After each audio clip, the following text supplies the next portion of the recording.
You're watching ABC's Wide World of Sports.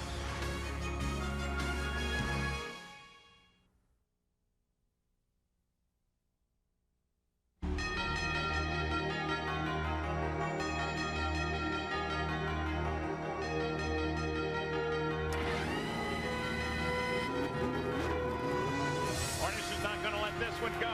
He comes off the corner high, then he dives inside, and he takes it back from Castroneves. Marlboro Team Penske first and second, Panther Pennzoil third. They're in turn 4. Now coming for the line, checkered flag is out, and it's Hornish. Hornish by just 3 feet.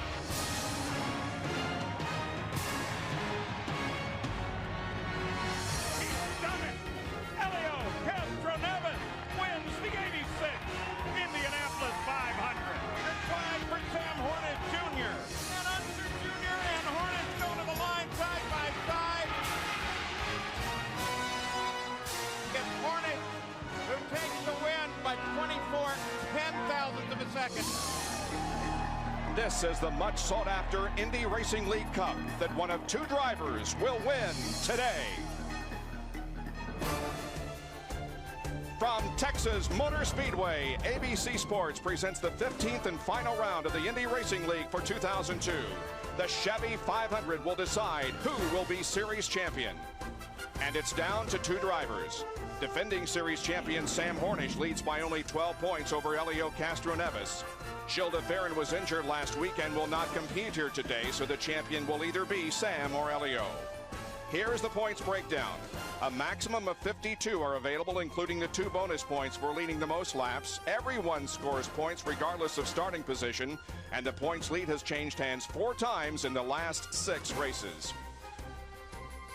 Hi everyone, I'm Bob Jenkins, and what undoubtedly has been the most exciting and competitive season in Indy Racing League history will conclude here today with the crowning of a new champion. And it couldn't come at a better racetrack. 4 of the 8 closest finishes in history have occurred right here. And until last Sunday at Chicagoland Speedway, the June race here at Texas was the closest finish in history. So Jack Arute, 14 down, but 1 very important race to go. And that important race is for Sam Hornish Jr. has a 12-point margin going into this race, Bob, for the championship, as you said. But how did he get there? Well, Sam Hornish Jr. started the season out with a bang. The defending Indy Racing League champion went to Homestead, Florida, and was victorious.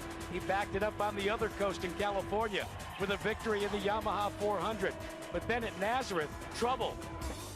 He collects Buddy Lazier. Trouble again at the Indianapolis Motor Speedway in the 500.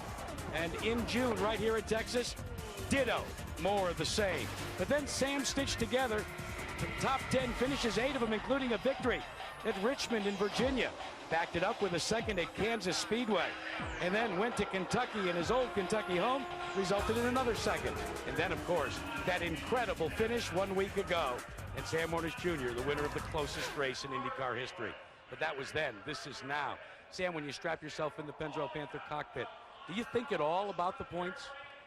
Not really. Just want to go out there, try to win the race. We know that the points take care of themselves if we do that. But you know, as always, won't put the car in any uncomfortable positions, hopefully. And you know, the Pennzoil Panther crews worked so hard this year, and just want to get through today smoothly.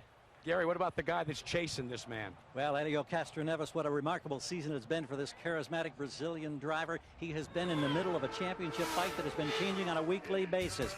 Consistency has been the key for the 2002 season. He was 3rd in the season opener in Miami. He then won at Phoenix. He outdueled his teammate Gilles de Ferran and the points leader Hornish, and then climbed a fence to celebrate. In May, he added his 2nd straight Indy 500 victory, and the points battle began to heat up. Only in Richmond, Virginia did he falter as he spun early in the race. But then he responds by ripping off 6 straight top 10 finishes, including a 3rd in Kansas City. There was a 2nd in St. Louis. And then, of course, in last week's epic shootout in Chicago, a 4th place finish. Consequently, 12 points back. Castroneves has his eyes set on a title that Sam Hornish Jr. currently holds. Elio joins us here trackside now. There is a fence looming right in the background. We asked you earlier today on the IRL today, what's the big difference from a week ago when you were the man being chased? Now you've got to make up 12 points this afternoon. Well, obviously always be patient, and that's going to be the key today. This track, it can give you a lot of opportunities. So I just have to be in the right place on the right time. How confident are you? I'm very confident. The team is great. The team is awesome. Pit stop, we just proved last weekend. And I'm gonna need them again. So let's go, guys. Time to race. Are you tired of talking about it? Hey, no, this is a great opportunity. I enjoy every second. I love it. This is great. In the practice sessions, both Friday and again yesterday, we saw you lap after lap after lap, running wheel to wheel, side by side, nose to tail with Hornish. Did you learn anything? Well, that's why we're trying to do that. At least I was trying to know where he's strong, where he's weak. You wait and see. Let's see what's going to happen. Now, of course, his teammate had been involved in the championship fight right up until last week. And for that story, let's go to Vince Welch. Gary Gilles de Ferran has been in the top 3 of the point standings all season long, but he won't run for the championship today. In his first full season in the Indy Racing League, the two-time kart champion has carried the Penske colors to victory lane twice. His first win coming at Pikes Peak. It was a dominating performance. A second victory was earned at St. Louis, and it was clear the 37-year-old de Ferran would join his teammate, Helio Castroneves, as a championship contender. But then came an incident last week at Chicagoland Speedway. Hard into the wall, knocked unconscious. Gilles suffered a concussion and a fractured wrist. He did not receive medical clearance to race here today, eliminating his championship hopes.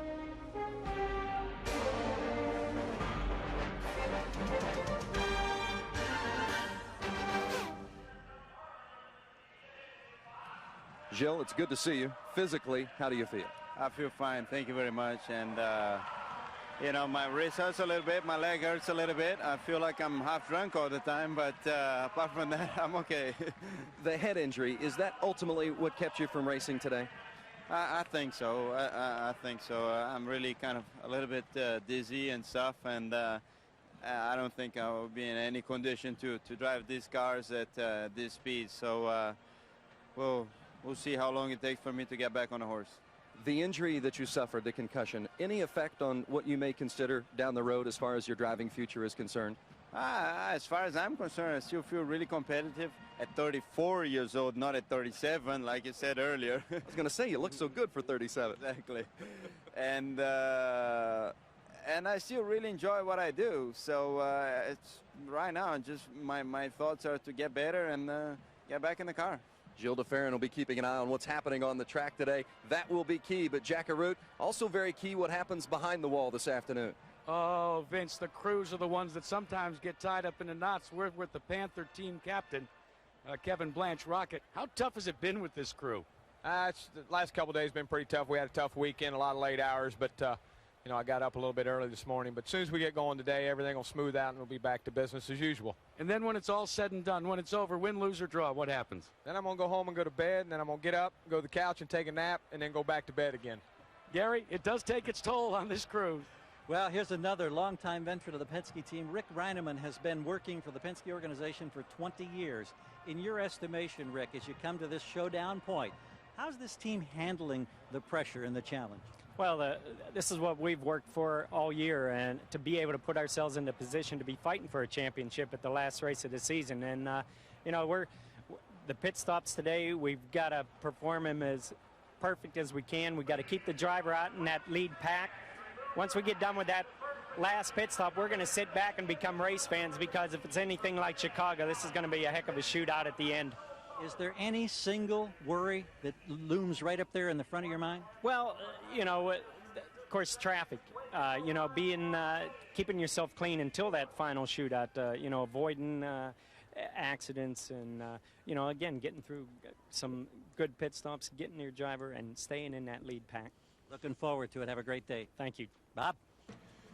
28 cars and drivers ready to go. The largest field since Vegas more than 2 years ago. And the command to start engines for the Chevy 500 here at Texas Motor Speedway is just a few minutes away.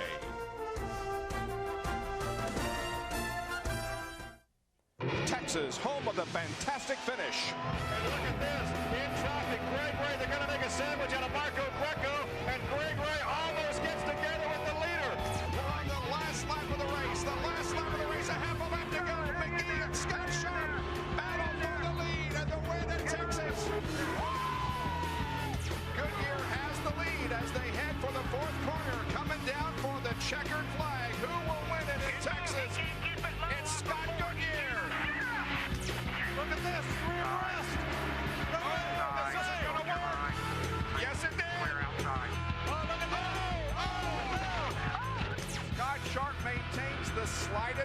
as they come off the fourth corner at the line. Oh, Harnish got him! Oh my gosh, what a finish!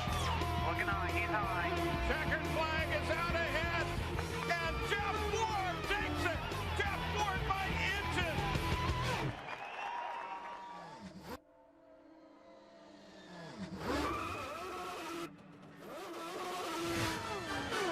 They're inches away at 214 miles an hour. Oh, Castro wins the Indianapolis 500. Look at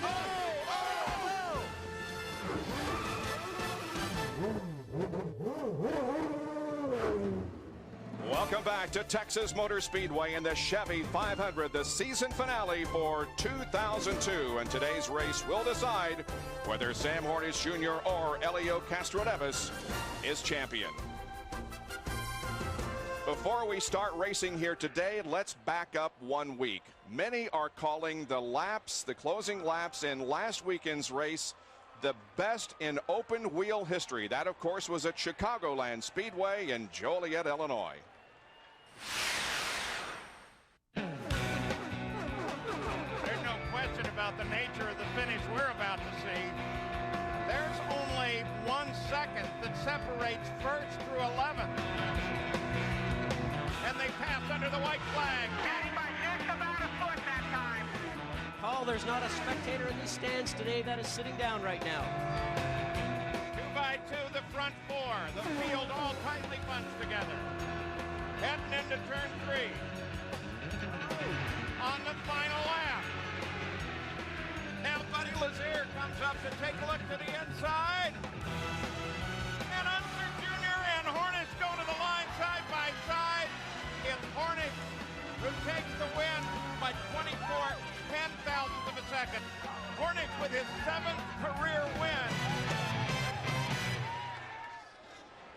Well, there is the man live, the championship contender, Sam Hornish Jr. and also Helio Castroneves. Let's take a look at how the field will line up for today's race here at Texas.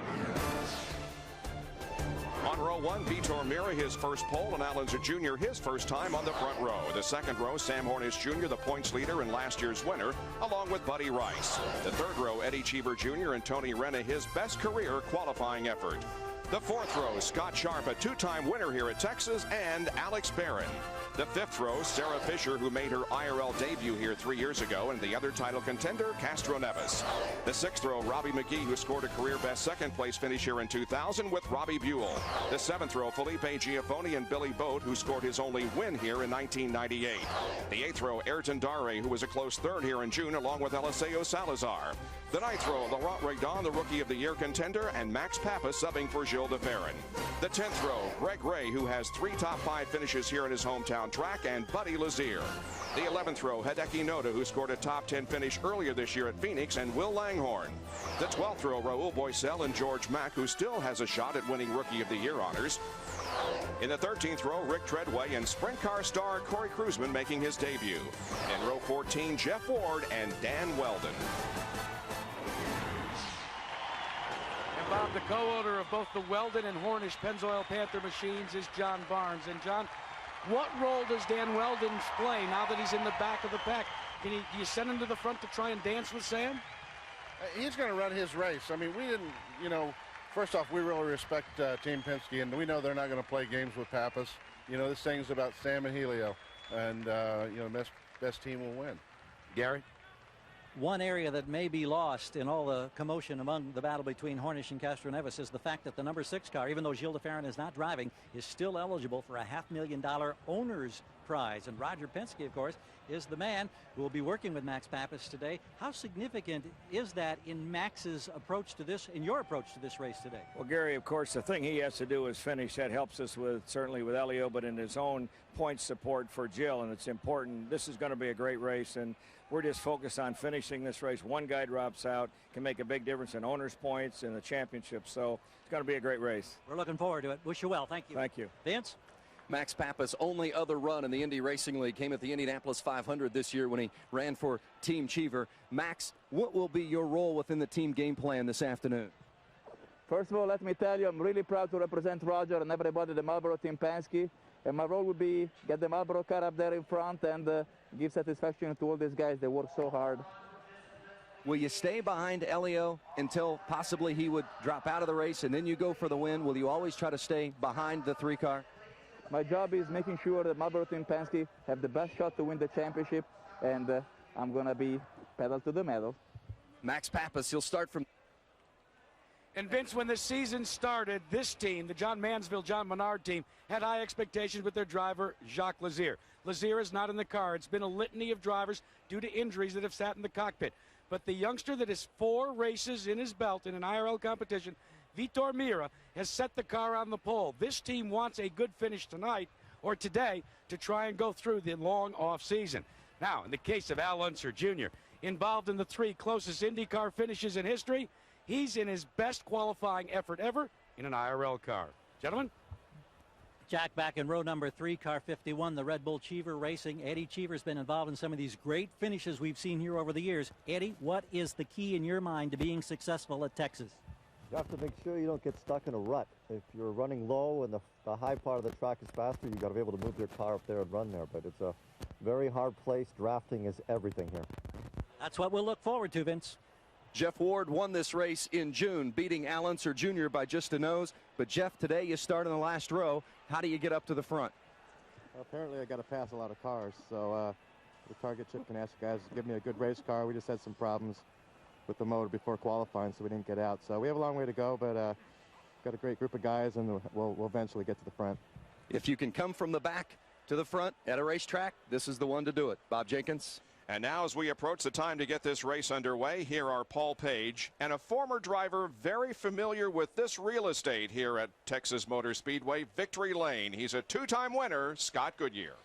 And that winner's circle down below is exactly what everybody is focused on today. It is so cool here. The crowd is robust and loud. And in the last 200 laps of the season, you're going to decide the championship, the race win, the rookie battle, the owner's battle. What could be better? And my man here, Scott, he's won 2 of them. He knows how to do it. And, Paul, the easiest way for either Sam or Elliott to win the championship today is to win the race. But short of that, they know they have to finish in front of each other. Now, this also goes on to the team. These guys know in the pits that they have to perform perfect pit stops, and the pressure is on those guys, too. How competitive is Sam and Elio? Well, the last couple of days, they spend on-track time chasing each other, trying to show each other the dominance so they can prove to themselves and to the team that they're ready to win the race today. Oh, yeah, the practices have been awesome with Elio and Hornish side by side, lap after lap. The championship in the race will be won by little things here today. In the wink of an eye, you can make the move that makes the difference, that wins the championship, and all the money and honor that goes along with it. It's going to be an awesome race. Stay with us throughout this day as we're ready to go in the Chevy 500 at Texas Motor Speedway. Speculation is over. Let's do it. Ladies and gentlemen, start your engines!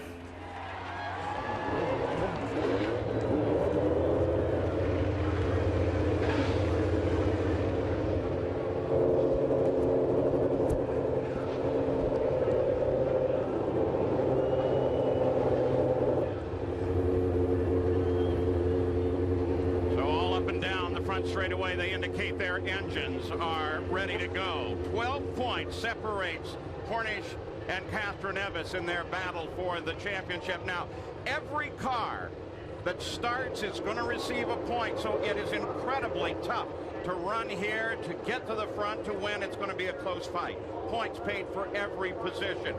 We look at the race analysis. 10 of the last 12 races here have been decided by less than a second. 4 of them in the recent memory at this track, Scott.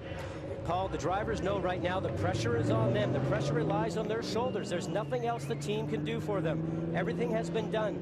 Practice is set. Qualifying is set. The race is here. They know they got 200 laps around this racetrack to hopefully come out ahead. And as the field rolls, let's once again take a look at how they line up. Vitor Meira, his first career pole in his 4th start. And Al Unser Jr., his first front row start in the IRL. Sam Hornish Jr. going for his 2nd straight championship. Now, the championship contenders are separated by 7 places on the start, 3 different rows, because Elio Castroneves will start back in 10th place. There are 14 IRL race winners in today's field. 9 of those have won this year. There are 10 rookies in today's race. 3 of those start in the front 3 rows. Now, the average age ranges from a youthful 21, that'd be Sarah Fisher, to the veteran Eliseo Salazar, who is 46. When we look at the rest of the field, back in the 13th row, you'll see Corey Cruzman, the California sprint champion, making his IRL debut. And in the last row, 2 cars with potential, Jeff Ward and Dan Weldon. And don't forget, the last position has produced 2 wins in IRL competition, Scott. Scott Sharp, this is Scott Goodyear with ABC in the booth. You're a 2-time winner here, and do you have the car that can get the job done today? I think we do, Scott. We're real excited to finish the season off here in Texas. It's a great track for the IRL cars. Delphi team's had a lot of good success here. It's going to get to be a track position race towards the end of the race. You got to have a car that can really run tightly behind another car, and I think we have that today. Well, good luck. We're looking for a very exciting finish. Thank you. We'll take a look at some of the onboard cameras that we have for you today. Buddy Lazier has our Firestone race cam. He looks through the field. Of course, the pole sitter, Vitor Mira, he will have an onboard camera. Back to him, the champion contender, Sam Hornish Jr. Al Unser Jr. also has an onboard camera, as does his teammate, you just saw that, Scott Sharp. Now, we want to show you where the contenders are once again, and remember, one of them is that bright yellow number 4 Pennzoil car. That is Sam Hornish Jr., the defending champion and the points leader. All he has to do is stay ahead of this car, the red and white Marlboro Team Penske car of Helio Castroneves, number 3. Now remember that Max Pappas's car, the team car to this, is virtually identical, except the helmet tends to be a little more white. And you can look at the back of the car and see a blur of white as well on the attenuator. Jackaroo? Well, Paul, if there is a difference maker here, consider the fact that instead of the Marlboro Team Penske team being on top of the points and pitting at the last, now all of a sudden it's the Pennzoil Panther team. Now, the key there is the fact that the end of the speed limit is less than 12 feet away. That means that when they pit, Sam Hornish is going to be able to pull out without having to battle. Pit strategy will never be more important than it is in the showdown today. Split-second decisions, no chance to second guess. Right decision may win you a championship. Wrong decision may cost you a championship. There's been a speed bump in the theory that the teammates could be helping today. Sam Hornish's teammate, Dan Weldon, had a crash on Friday, didn't get much track time. Helio Castroneves was expecting Gilles de Fer, and he got Max Pappas. We'll see if any way during the course of this race today, the teammates could help Hornish or Castroneves win or lose a championship. Oh, man, it's a pretty field that is ready to head for the last green flag of the season. And the green flag comes out, but the yellow lights come on immediately. Yellow lights come on immediately. No start. Paul, the drivers are told in the drivers' meeting to make sure they stay 75 feet apart from each other, keep those rows even, make sure you don't take a jump on the start. And certainly that's what happened here right now. Now remember, Vitor Mira is a rookie. This is his 4th race that he's had in his first pole position.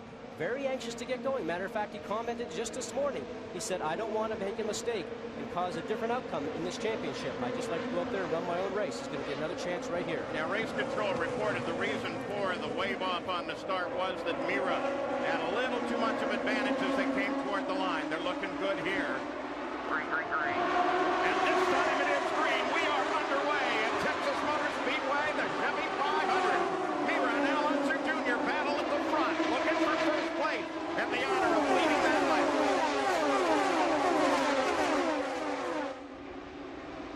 Down the backstretch on this 1.5-mile circuit, Mira pulls ahead in the Menards car. Unser Jr. slots into second place. Hornish is trying to make his moves now. At 52 car, the Red Bull car, that's Buddy Rice, and Hornish handles him up. Helio Castroneves has jumped up 2 positions, up to 8th now at the conclusion of the first lap. There's Castroneves on the move. Now to 7th. Alex Farron just ahead of him. Certainly looks like his car's handling, Paul. A lot of confidence right away at the green flag to go on the high side. There's the guys right side. Certainly looks like he's happy with his car. Back at the front of Got one closing up. Back at the front of the field. That's Unser Jr. over there. Beaver's down on the inside.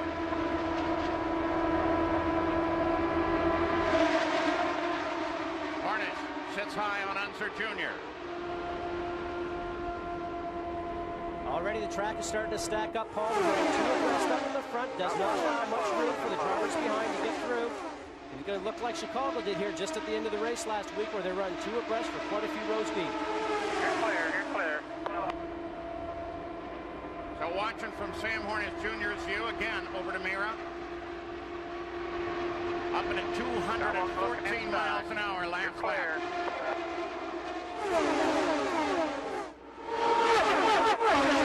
Nevis is sitting back there seventh, but seventh is right there.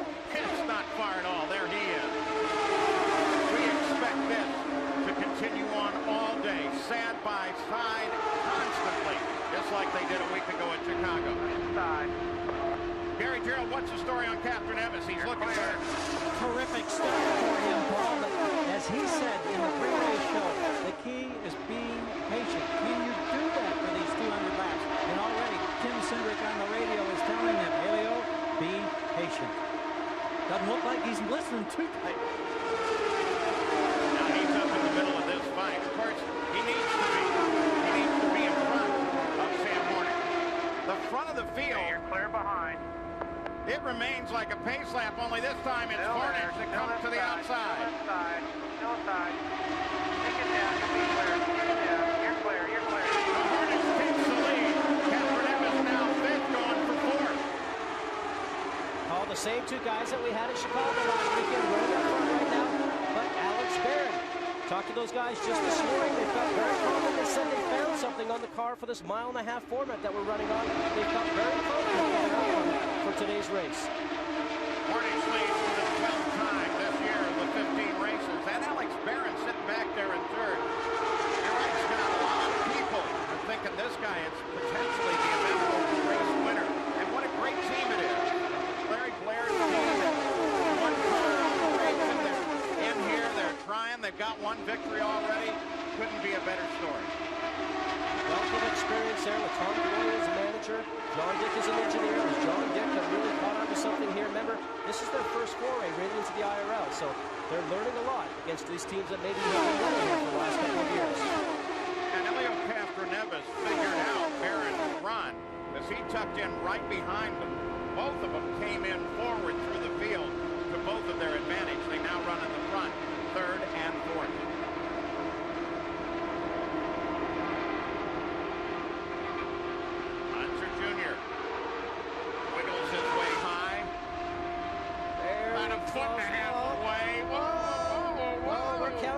Right there. Now don't forget, Al Jr., he wants to win this race, but I'm sure Hornish knew how close that was, and he's running for the championship. He might go, again. Awful early in the race. Two guys to be going in close. Look at Barron. Barron gets down inside of Unser Jr.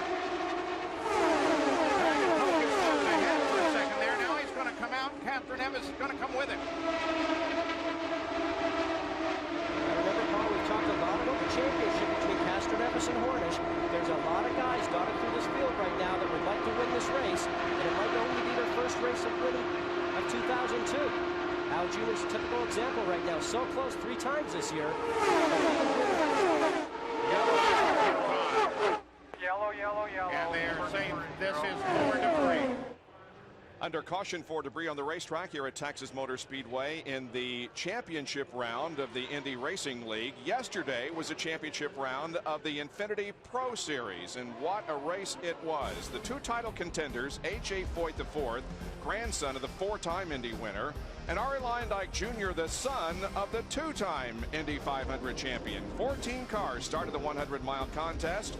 On the track, the racing and the drafting was sensational. Only incident, a spin by Aaron Pike after he was bumped by Ryan Hampton. Foyt led all the way to record his 4th win of the year, and his granddad and several members of the Foyt family were on hand for the celebration in Victory Lane.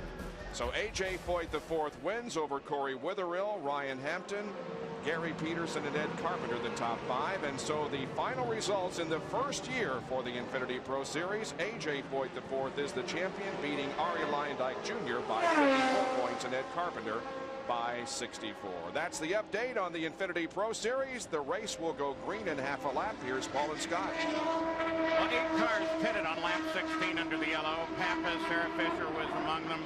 Jeff Ward was there. Greg Ray, several others came into the pits. Now they come back into formation again. There is your restart order. As Johnny Rutherford driving the Chevrolet Corvette pace car has already come off the circuit and back to green.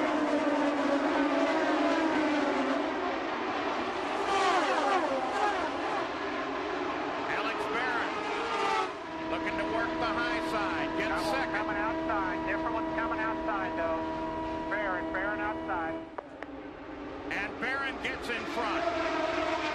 Paul, talk about a perfectly timed restart. And look who's following in behind him right now. Castroneves taking advantage of that draft. Going to run up on the high side, following behind Barron. So the battle for the championship now up at the front as Alex Barron gets notched as the leader for a lap. But Hornish, apparently well aware of the Castroneves presence, is starting to move even faster. Sam would get that information, Paul, by the spotters up on the roof that have radio contact with their driver, saying Castroneves is coming or the 3 car is coming. These guys are very much aware where each other are for every lap around this racetrack for this event today. You ride the John Manville car, Vitor Mera, the pole sitter. Car slowing on the outside there. Castroneves got in maybe just a little bit high, Paul. Seemed like he got just a little bit on the top end of the groove. Lost a little bit momentum.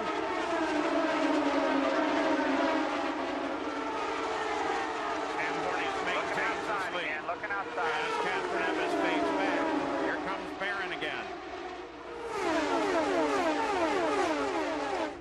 Now Mera, don't forget, he was on pole. See the speeds we're doing right now, over 220 miles an hour going down the straight, down to about 215 mid-turn. Full throttle all the way around here, even in traffic in this dirty air that he's getting from the 2 cars in front. You see the tire temperatures there. That little arrow is in the green, telling the drivers that they know that the tire pressures and tire temperatures are up into their proper operating area. And tells you that the Firestones are working very good. 220 miles an hour, the last lap for Mera. Battle for the lead is just ahead of him. Now the one thing that's happening, Paul, right now is Sam Hornish is leading laps.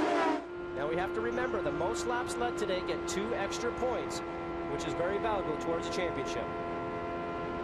We're at Texas Motor Speedway, the Chevy 500, the Indy Racing League. I'm Paul Page, Bob Jenkins, Scott Whittier up top, Gary Terrell, Jack Arute, and Vince Welch are down pit side. The early stages, 23 laps, now being completed. This the final race of the season and the battle for the championship. And that battle for the championship is pretty close to the front. Hornish Jr. is currently the leader. Castroneves, you see him right together there. He's in 4th. And Alex Barron got a car spinning, and it's George Mack. This side of the car looks clean, Scott. Well, I think that all 4 tires are really pointed in the right direction. Paul, he's down the apron. I'm not sure if he had a problem, was trying to get off the track. Yeah, let's look under the car, though, because they said that under the rear there, race control had reported that he was smoking just before he came in. They're putting out oil dry, so maybe he had an engine problem that ended up putting some parts, if not oil, on the track. Paul, when he went by us down to turn 1, you could see the smoke, and you assume there was a lot of oil, and it definitely was misfiring. We'll go ahead and tell me if you want any changes. Well, and it looks, in fact, like George, great sportsmanship, got it down, got it away from the edge of the racetrack, so everything was okay. Don't forget, tomorrow night, new coach Steve Spurrier will make his Monday Night Football debut. Al Michaels, John Madden will be in Washington, where the revamped Redskins will host the Eagles. That's tomorrow night, 9, 6 Pacific on ABC. And find out what John Madden thinks at ESPN.com, keyword Monday Night Football. So at Texas Motor Speedway, for the second time, we are slowed under the caution flag. Pits are still closed. First time that the caution came out. 8 cars went in. And it will be interesting now to see who goes in. Scott, what they're actually doing is computing not from the start, but to the end of the race on pit stop. Certainly, Paul, they want to make sure that hopefully they can judge it just correctly, that if the yellows do fall, that they can come in underneath the yellow, because if you do a green stop, you will certainly have a lap down. Well, we'll be back after a word from our ABC stations. You're watching ABC Sports Championship Television.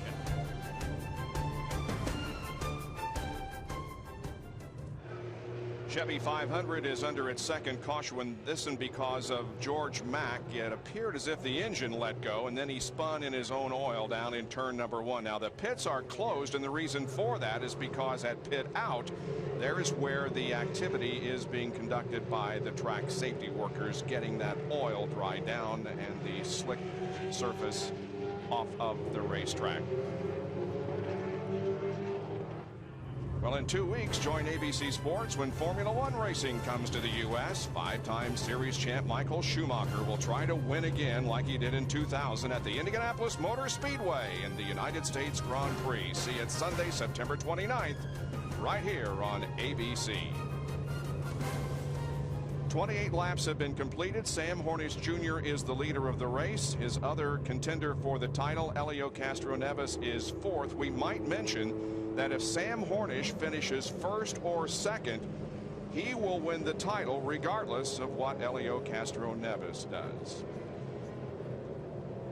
We go down to Vince Welch, who has a story on Hideki Noda. Well, the very first yellow was brought out by a little collision between Hideki Noda and Dan Weldon. It broke off the front wing of Noda's 28 car. When Noda came into the pits, his crew told him, go back out and come around and we'll redo the wing, but they didn't want to lose a lap. That's why they sent him out. His English is not very good. Noda is Japanese. He thought they meant for him to go in, so he drove the car into the garage area. The team had to chase him down and bring him back out. So Hideki Noda is several laps down, but is still in contention. The trackside attendance here today at Texas Motor Speedway has been announced at 86,000.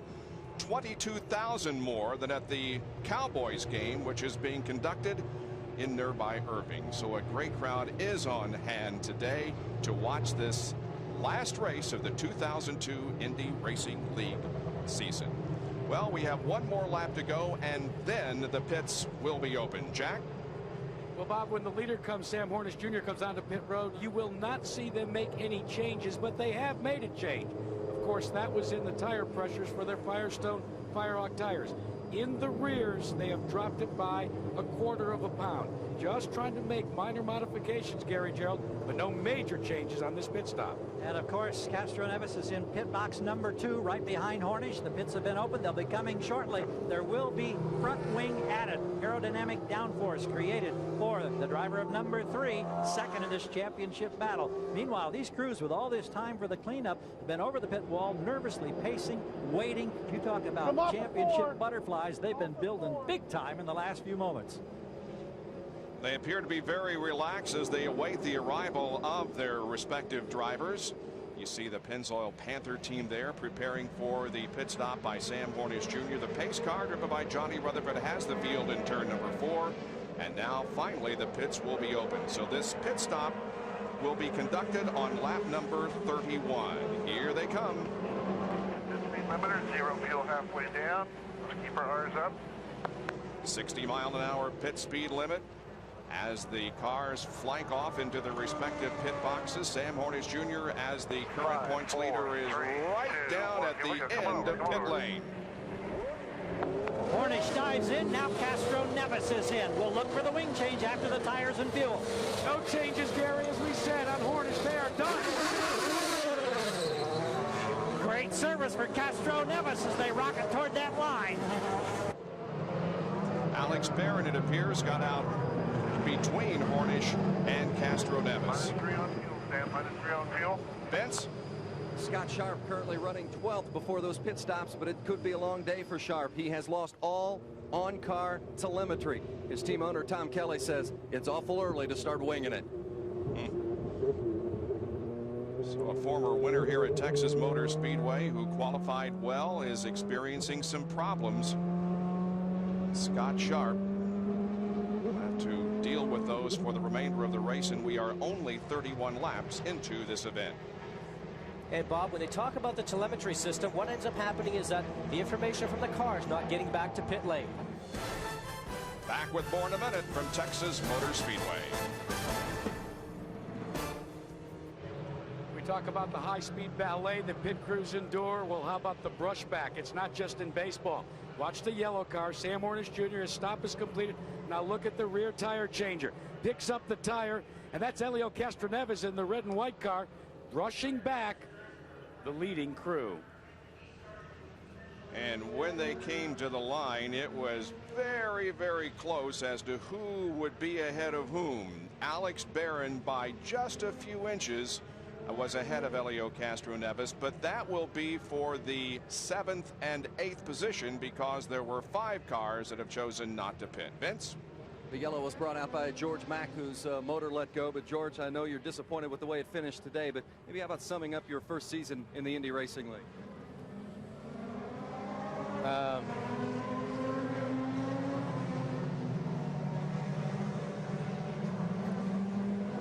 I learned a lot. I mean, I always had a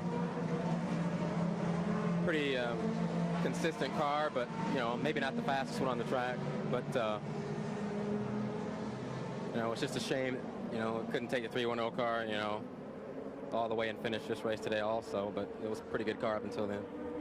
You can see the frustration on the face of George Mack. Paul? And with George Mack out, that virtually locks up the Rookie of the Year honors for Loren Raidon. We're ready to go back to green. Now that is McGee, the third of the Red Bull Cheever cars in front, and Max Pappas right behind him. Green flag comes out. Top 5 in the field right now did not stop on that last stint. So that puts the eventual leader, Hornish, talking about 5th place now. Moving out of there.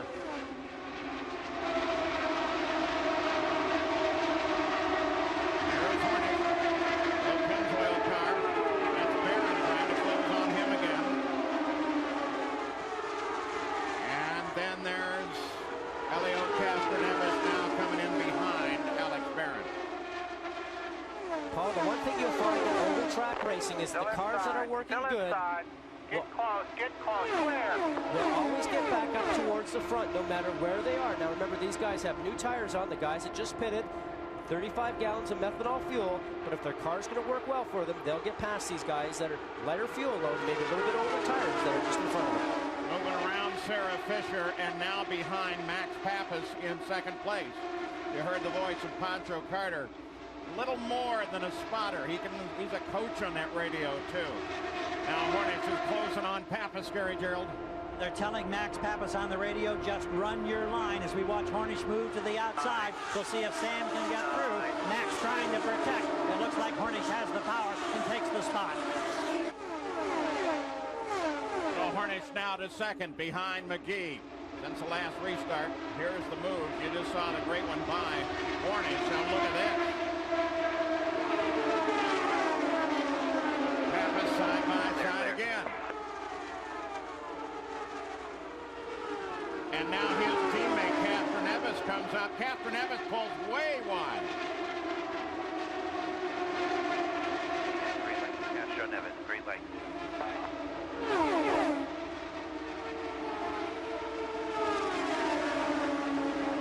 Sarah Fisher just ahead of Castroneves. Looking outside, outside, outside, outside, outside, outside. So Castroneves has Sarah, and here is Sam Hornish Jr. looking for the lead. Robbie McGee in front. 41 helps the field to get the rebound, Sam. 2 different engine power plants, Paul, right now. McGee up front running with that Infinity power plant. Hornish running with the 2002 version 2, as they call it. Chevrolet, a dominant power plant this year.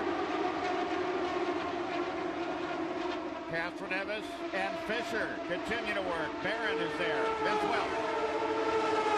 McGee in his first race for the Red Bull Achiever Racing Team, said this is the best car he's had in a long time. He just wants a chance to show he's still capable of running up front. So you know he's really enjoying this moment in front of the field. His team was just inside the fuel window, and that's why it elected to stay out, hoping maybe to catch another yellow, and that fuel strategy would pay off. Yeah, first race that he's led since Nashville in July last year, but that's over.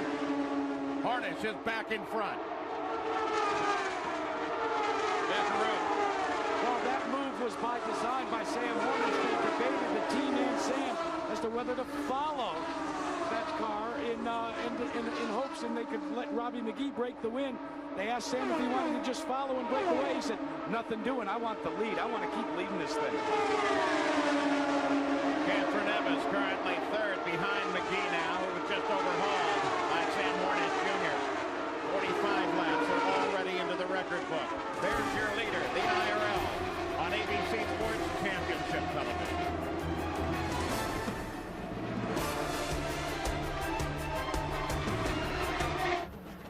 Oh, the IRL is fast at Texas. Helio Castroneves just got around McGee, and McGee's dropping back. He's also 52 laps since a pit stop, so we ought to be into the pits any time now. So it's Hornish and Castroneves and Alex Barron running up toward the front of the field.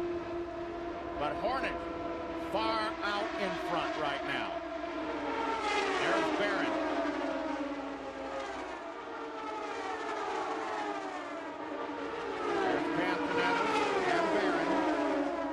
See that interval is stretching out front. Something you usually don't see on these mile-and-a-half tracks. Usually there's a big cluster of cars. That will come back here very shortly once pit stops are taking place against, and possibly a yellow flag always brings the competition back together. Now Castroneves knows exactly where he's sitting, Paul, as far as the championship is concerned. He knows there's a long way to go. We're just past quarter distance into the race right now. He knows there's a few more pit stops, and his team can certainly help him make up some track space too. Both of the championship contenders, as we watch Castroneves making his move and Mira trying on the inside, that lost a lot of momentum.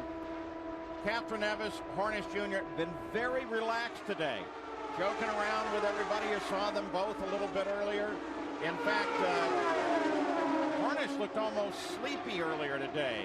That just puts in my memory the great Rick Mears, and in fact to some degree Fittipaldi, who are the same way. They seemed tired the morning of a great victory and could even fall asleep in the car on the starting grid. It's how they handled tension. The Chevy 500, the Indy Racing League, the IRL at Texas Motor Speedway. Bob Jenkins, I'm Paul Page. Scott Goodyear is up top with us. Down below in the pits is Jack Arute, Gary Gerald, and Vince Welch. We're watching some incredible, constant side-by-side action. In the championship battle, Hornish Jr. not only leads the race, but leads that championship fight. They've been averaging green flag above 215 miles an hour. George Mack had an engine going, a quick little spin. That took him out in the only real incident of the race. He didn't touch anything. In the championship showdown, Hornish Jr. currently leads it. Castroneves sitting back there battling, though, with Alex Barron, trying to get forward and come up and battle with Sam Hornish Jr. He needs not only to battle him, he needs to get in front of him. Paul, one of the fastest cars on the racetrack right now is probably Vitor Meira. He keeps getting a great run going up behind these guys. He looks like he has the power, but it's probably inexperience that's not allowing him to get past these guys right now. Sticks his nose in underneath Castroneves, cannot follow through the pass, carry the speed through the turn, and then carry the speed out of the turn to take another shot at it going down the run. Now, on board with Vitor Meira, who has come since the restart on lap 36 from 11th up to this position. And if you watch right now, the guys that are up there in front, Paul, they're creating a big hole in the air for him, what we call the draft, and he's getting that benefit right now. He'll be able to suck himself up behind those cars through that draft, as we like to call it. They're poking a hole in the air for him, and he's going to get an opportunity to take another shot at getting past them. John Menard's team was so pumped when Meira set the car on the pole in qualifying. That was a big celebration. John Ward, the engineer, now working with that team, seems to have worked wonders with the arrival of Meira in the team as well. John Ward and Meira both new to the team.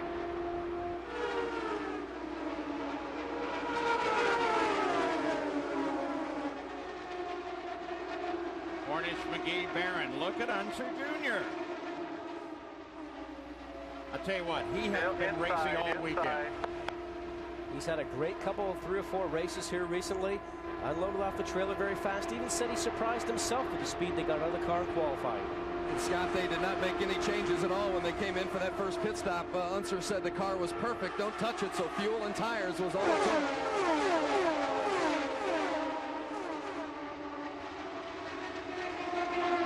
Next Tuesday at 8, 7 Central, John Ritter is married with kids in the new comedy, 8 Simple Rules for Dating My Teenage Daughter.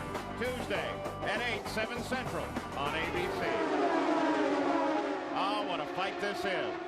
Helio Castroneves still trying to get around Barron and get up to the front. And McGee still holding on to second place to ride with Al Unser Jr. in the Corteco car. Now, looking outside. Still there, inside. There's Hornish as we look back to the start-finish line. And there comes Castroneves. Barron's leading that group, Paul. McGee is now pitted. Didn't take advantage of that last yellow. Now, different fuel strategy happening right here. They either have this timed correctly for the end of the race, or else it will cost them possibly a lap underneath the green flag racing here. So 64 laps now complete, 200 the scheduled distance. A battle for the championship currently in the hands of Sam Hornish Jr. We'll be back after a word from our ABC stations. You're watching ABC Sports Championship Television.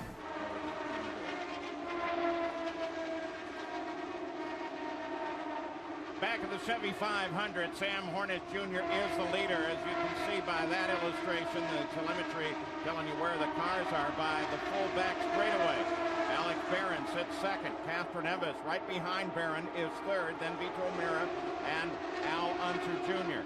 But Scott, it looks like Hornish is able to pull the rest of the field. Well, the impressive thing, Paul, right now is that Hornish is running by himself doing 2:19 as we watch Sarah Fisher pulling out the pit after service.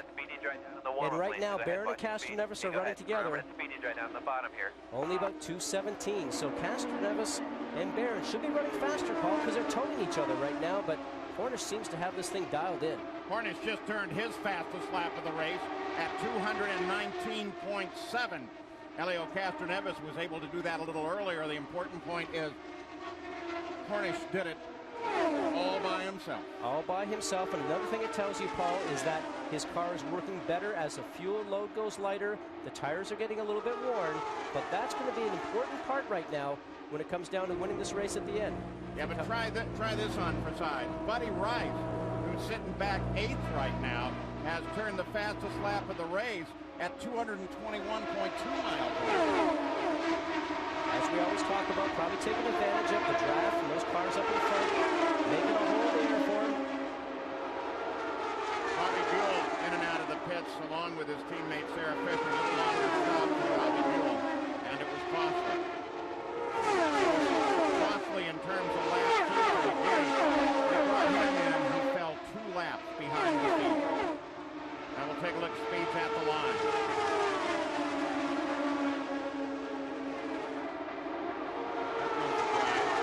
Rice shows up. He's come from 17th to 8th since the last restart.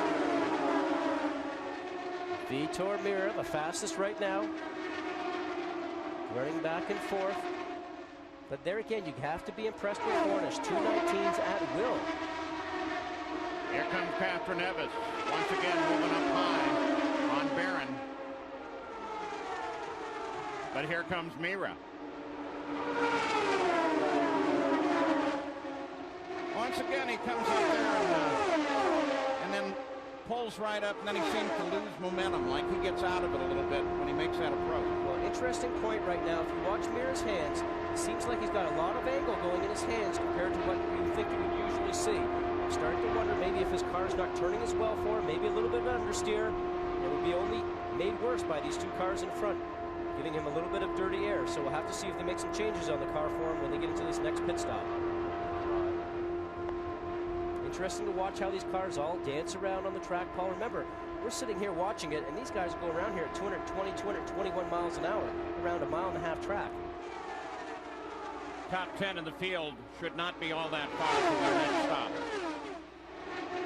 Castroneves again rides up high. That line seems to work worked for him very well.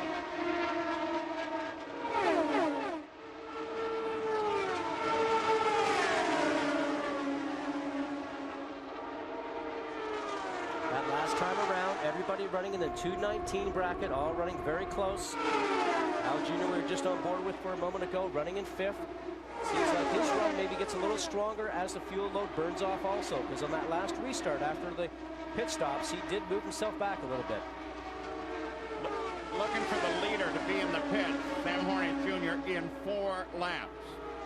And we assume actually that means the top 13 will be in the pits in those same 5 laps. In the booth with us now, Jill DeFerrin, 3rd in the points, unfortunately here and not down in the race car. Jill, you've been watching Castroneves.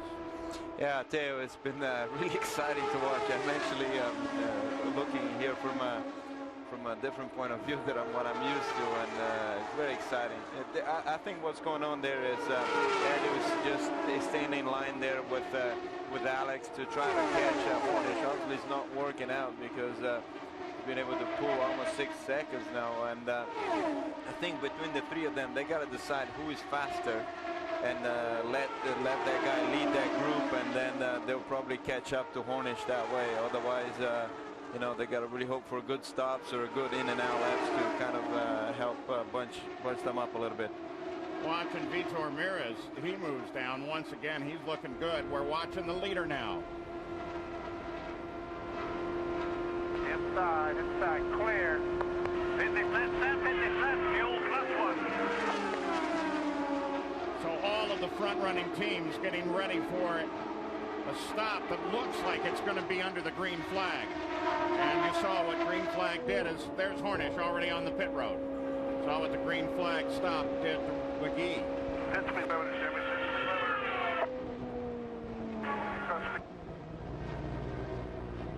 You hear the team with the pit speed limiter, 60 miles an hour down the pit lane from the entrance point right here down to your pit box. Anything over that is an infraction.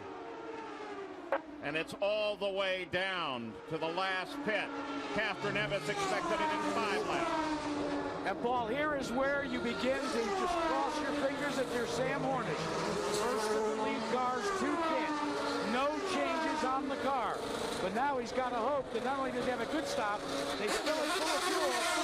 Because the caution has not come up before. Julio Castroneves makes his green flag stop. Alex Barron on his way in for the stop. He's had a good run thus far. And Paul, they're not anticipating any changes here, just fuel and tires. Barron, you'll recall, was a winner at Nashville for this Blair Racing team. 10 top 10 finishes this season. He was 10th at this race in June. And a very clean stop for Alex Barron. Helio Castroneves picks up the lead, and the yellow comes on. Well, that's going to work out for Helio. Actually, Jill over here just putting the thumbs up when that happened. Looks like Jeff Ward and Noda. Ward started in last place. We're going to keep an eye on that car.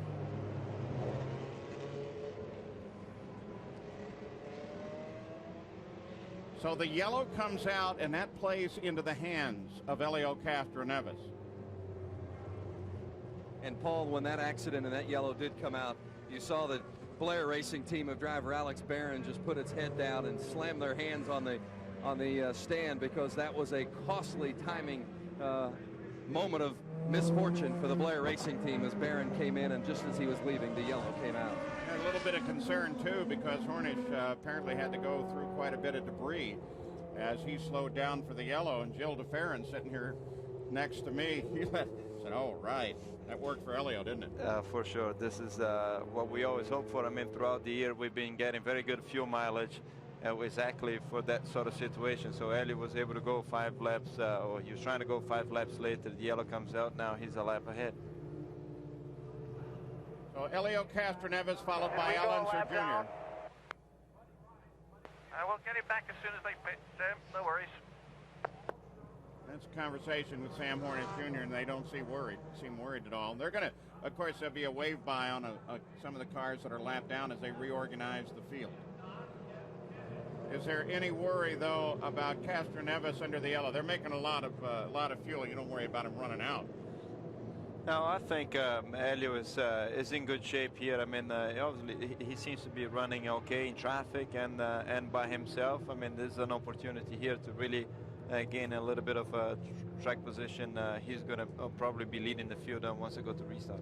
Next Saturday, join ABC Sports for another great day of college football, as Notre Dame and the Fighting Irish take on Michigan State or other regional action.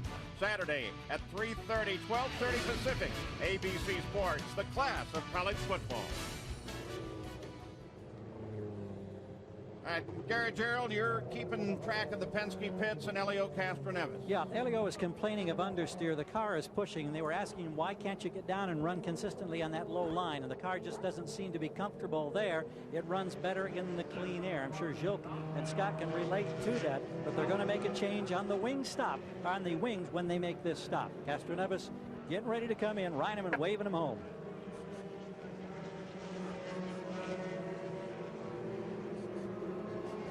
Here he comes with a little smoke as he had to lock him briefly, but he hits the marks beautifully. Plenty of space to work as the fueling and the tire changing process begins. Then they go up front. They've already made the wing change. Reineman holds. Revs come up. Castroneves is gone. Nice stop by the Penske team. Castroneves comes out, makes a stop on the 91st lap. Unser Jr. also stops. So does Tony Renna. So, set of stops being completed to the advantage of Helio Castroneves. We'll be back with more from the Indy Racing League. Under caution here at Texas Motor Speedway in the Indy Racing League finale for 2002, an incident involving Hideki Noda and Jeff Ward. Now, Scott Sharp is being shown in third position. Helio Castroneves is being shown at the top of the list with Alonso Jr. second, but Scott Sharp is having a good run so far. He certainly is, Bob, and right now we're on board with Al Jr., so let's see if we can get in touch with him. Al Jr., Scott Goodyear up in the booth. You've been involved in 2 close finishes so far this year and 1 back here in Texas in the spring. Is the car going to give you a first place finish today? Well, I sure hope so, Scott. I mean, the Cortec O'Brien special is running great today. You know, we're running these laps off, trying to be a part of the lead group, and you know, so far my crew's done a great job, and we're looking good. I'd like to say hi to my kids at home. Well, you've been looking strong today. Can you give us a bit of a report on the track? Got a good crash there with lots of parts going everywhere. How's the track to you right now? Track's in excellent shape. Because of the wind is tending to head down the front straightaway. So when you get over in turn 2, on the exit of turn 2, you tend to lose the front end a little bit too much because the wind's blowing you from left to right. So if you try to run a high line around turn 2, you find yourself with a push condition where the car won't turn so well. 3 and 4 is perfect, both the high groove and the low groove. Well, there's a lot of racing left yet here today. We're not quite to halfway, so we wish you the best of luck. Thank you, Scott. Wasn't that sort of great, Paul? You get a chance to see him use his hand language here. And here we go right now. Watching with the crash here, you saw Noda come inside. Right inside of number 9 with Ward. An accident there, and we have to go back and do another replay here if we can. Looks like Noda was on the top side. As we see the target car being towed away in the hook, and not a great year so far for Jeff Ward. Indeed not. And here it is once again, Scott, as we see Noda, who I believe is at the top of the track anyway. He makes very hard contact with the wall, and for the most part, Jeff Ward is just hooked up with him and can't get away. Unfortunate for Jeff because he had so many problems this weekend. Didn't get a chance to qualify. Ended up having to start in the back and got tied up in an accident. Now Vince Welch is with a driver who is making his IRL debut here this week. That's right, Corey Kruisman, the USAC veteran from California, running for PDM Racing. Corey, the gearbox knocked you out today. How was your first taste of the IRL? Well, really, it was awesome. Unfortunately, the gearbox took us out, but, you know, it's really a dream come true. I got to thank Village Marine, Aggerman, Ventura Raceway, my local dirt track, and all the friends and fans that supported me from go-karts all the way up to making my dream come true today. Hope we'll see Corey Kruisman again soon, Bob. And we have a tire loose on the racetrack, bounding down the track. Not sure where that came from. One of the safety workers makes a nice catch, retrieves it to the applause of the crowd, and gets it off of the racing surface. Even race control at the moment doesn't know where the tire came from. It could have been off of Scott Sharp. Well, he looks, there it is. The right front is missing from Scott Sharp's car. And fortunately, he appears to be not too far away from pit entrance, so he'll be able to get that car on, that tire on, and back in competition. Vince? Jeff Ward, you saw part of that accident with Hideki Noda. Can you walk us through it? Well, you know, I just came out of a pit stop, and I was going underneath him on, you know, turn one, and, you know, he just came down on me like he does all weekend long to everybody, and he must realize when guys get underneath, they must lift like he does, but we don't. We're racing out there. He's driving around. He sits so low in the car he can't see, and, you know, it's unfortunate because the Target Chip Ganassi guys did a great job with pit stops, and we had a good car because it ran up front. We just were working our way up slowly, so it was unfortunate.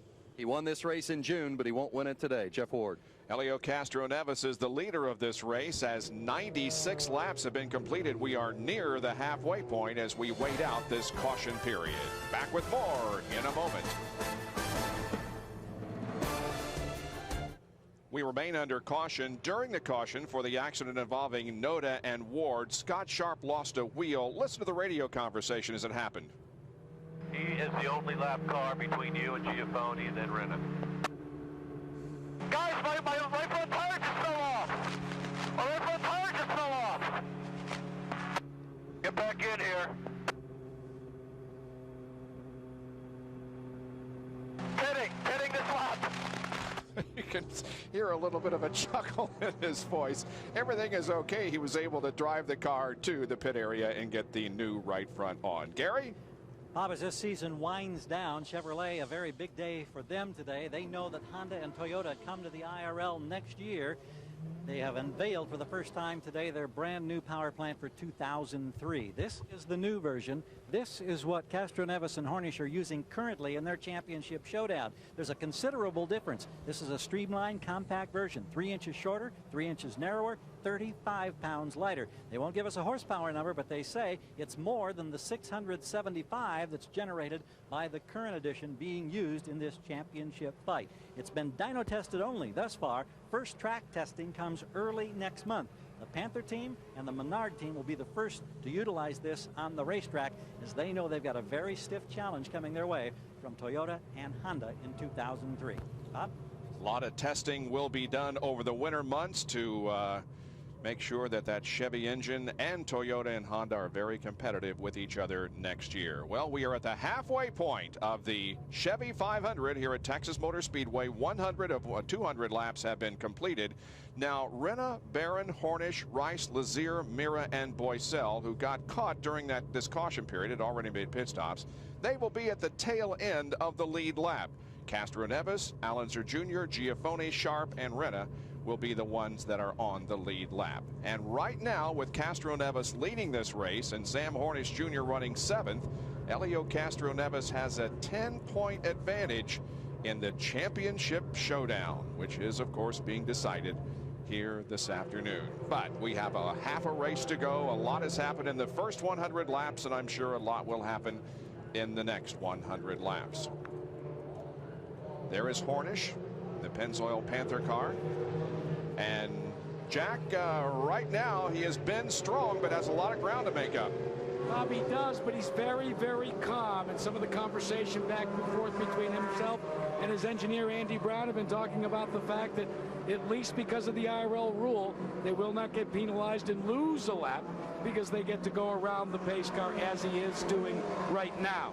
But the best line was what Andy Brown just said to him a couple of moments ago. One thing I'm certain of, Sam, you've got one very fast hot rod today. Well, he certainly proved it there in that last racing segment. Before we went caution, he was just pulling away from the rest of the field, doing it by himself. Everybody else was left in a catch-up position, but now he is in that situation as he will restart from deep into the field and try to get up to where Helio Castroneves, his championship contender, is running. And once again, tomorrow night, new coach Steve Spurrier makes his Monday Night Football debut. Al Michaels and John Madden in Washington, where the revamped Redskins will host Donovan McNabb and the Eagles. Tomorrow night at 9 Eastern, 6 Pacific on ABC. And John Madden has some thoughts on Steve Spurrier at ESPN.com. Keyword Monday Night Football. Down to Vince Welch. Felipe Giafone currently running third, but he was very fortunate during that incident with Jeff Ward. He ran over the debris, and look what it did to the tire. Giafone somehow managed to keep the front end pointed in the right direction and get in time to get fresh rubber. And Felipe will restart in third position. There are 11 cars on the lead lap, Paul. There's your restart order. Scott Sharp, of course, was able to make it in, get new wheel and tire on his car. It's Castroneves out in front. Hornets back there in 7th place. As the pace picks up, Brian Howard has the green flag. And here we go again. They start the 103rd lap. And again, we see a lot of side-by-side. Car operating okay, obviously. Sorry, Paul, with Castroneves being on the lead right now, it'll be interesting to see if he can actually start to get pulled away like Hornish did when he had a clear track with no dirty air in front of him. So it'll be interesting to see if he can actually start to stretch away from Al Jr., who's in second, Giafone and Sharp, who are just not too far behind. There are 2 bright yellow cars in the field. The 4 car right there, that's one of them. His teammate is bright yellow as well, carrying 15, and it has some orange stripes on the leading edge of a few of the wings. You're on board with Hornish Jr. Slipping underneath Salazar, coming up to his own teammate right now. Using the draft that we talk about all the time. Now there'll be some radio contract going on right now, Paul, between the 2 teammates from their spotters telling them, stay high, Sam's coming low. I think this is the best possible scenario here for Helio right now. You know, he's got a lot of lap cars between him and Hornish. Certainly Hornish looks like he's making through the field very, very quickly, but you know, if he can break away from the toe, that would be ideal. Hilda Farron should be in the 6th car. Unfortunately, he's up here in the booth. Max Pappas is down there giving the car a good ride, but he's falling a lap behind the field. And there is Hornish Jr. up behind Alex Barron. Castroneves still leads. He's pulled out by 2/10 over Al Unser Jr. and Felipe Giafone.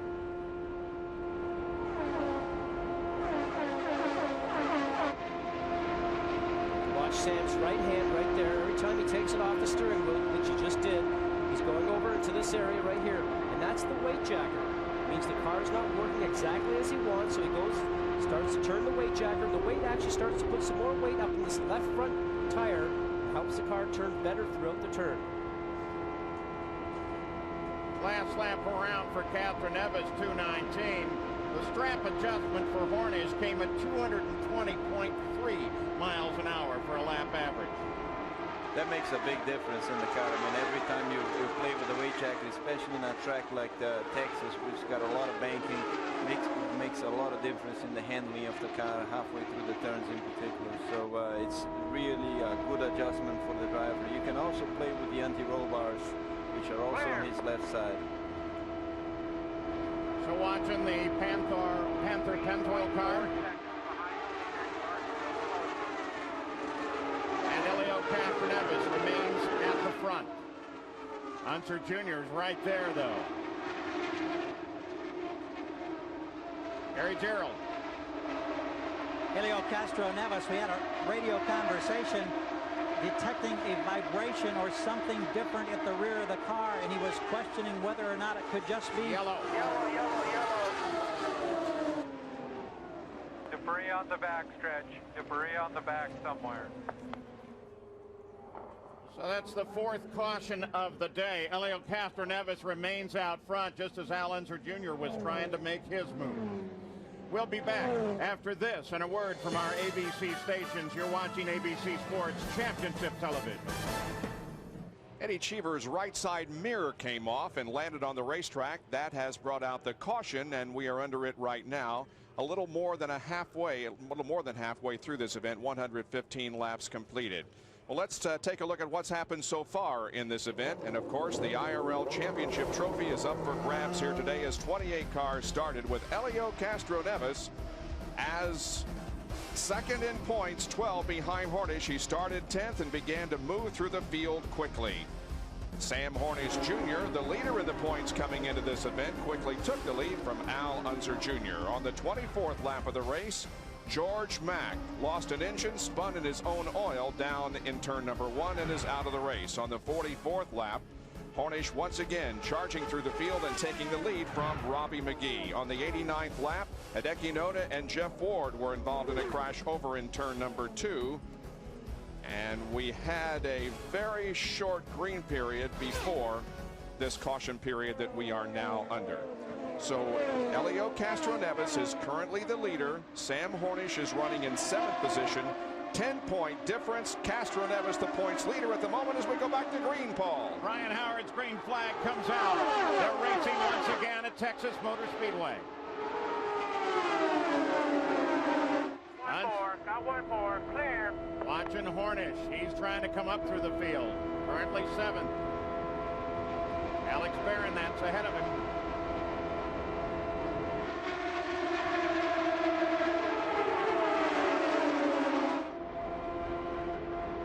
Look at all that traffic. Lots of dancing at over 200 miles an hour. Now Sam's got to be very cautious to get around Renna here. He's on the high side. A couple more of these guys up in front. He can see Castroneves very close coming off of 2. Coming off of 2 is a very tight section of this racetrack.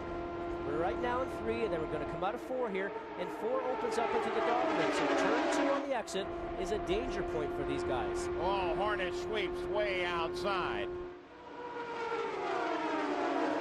He said before, he wants to be aggressive. He cannot sit back and just try and collect points. It doesn't work for Sam. It's very hard for a driver when you're used to driving at 110%. You sort of throttle back, as we call it, to maybe just try and make sure you finish up there and collect points.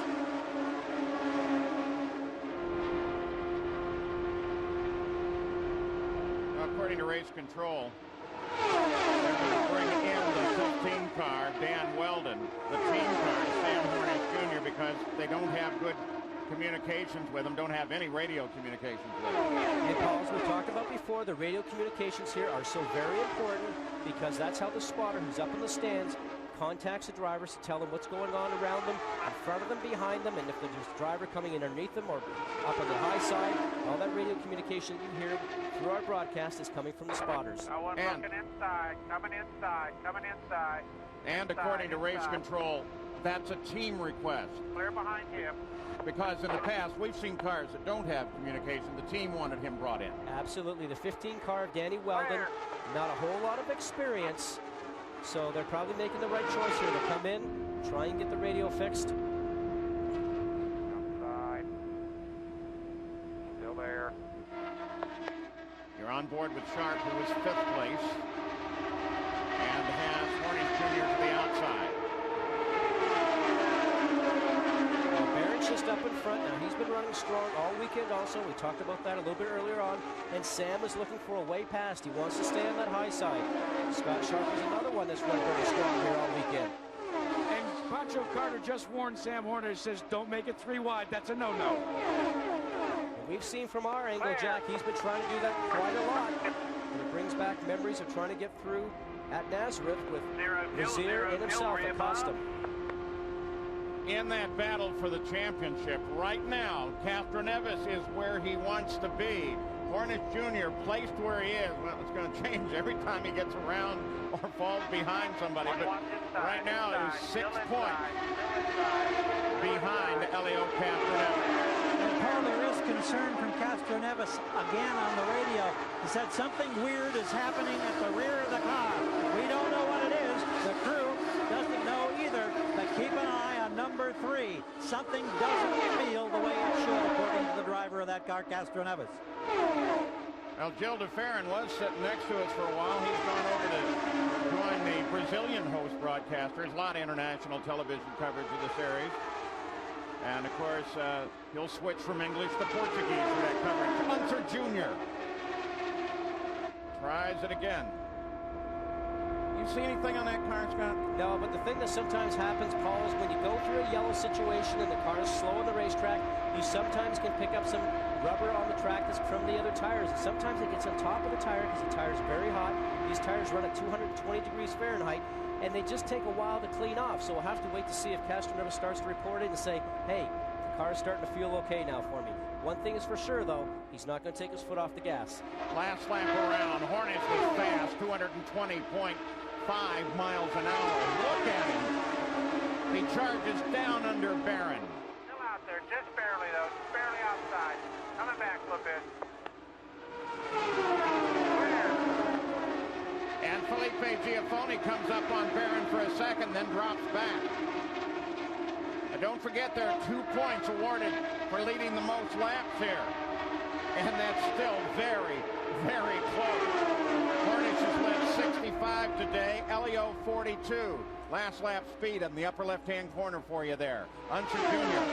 comes out, looks at the high side again. Seems satisfied to stay there.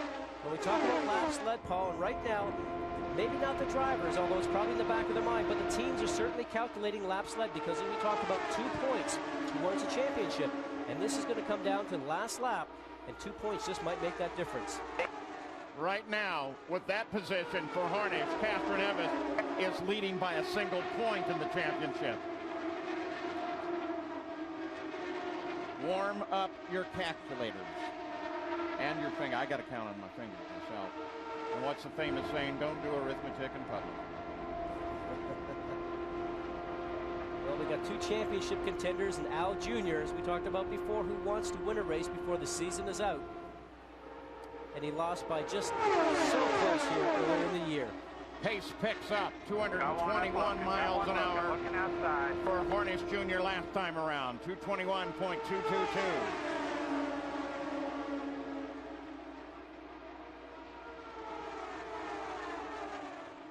You know, you definitely can't count out Unser Jr. and Barron. Unser Jr.'s got something to prove. Twice second in a photo finish this year. Had the pole through most of the qualifying session, only to be eclipsed at the last minute by Vitor Meira.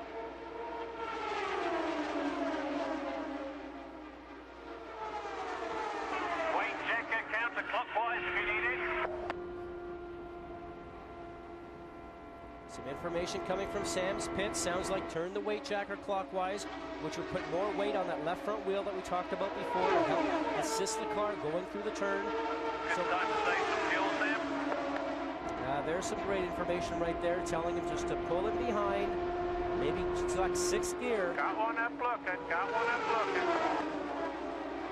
Sam is 48 laps since his last stop. Castroneves and Unser Jr. are 43 since their last. And Max Pappas just a bit ahead of the leader now. You see him up there in the corner? Hornish Jr. went way high on that last corner. Got high. You know, he maybe could have switched up to 6th gear, lost a little bit of momentum there, trying to save some fuel. There again, it's very hard for a driver to sit back and go slow. It's just not in their book. Still there, still there. Still fighting for the lead.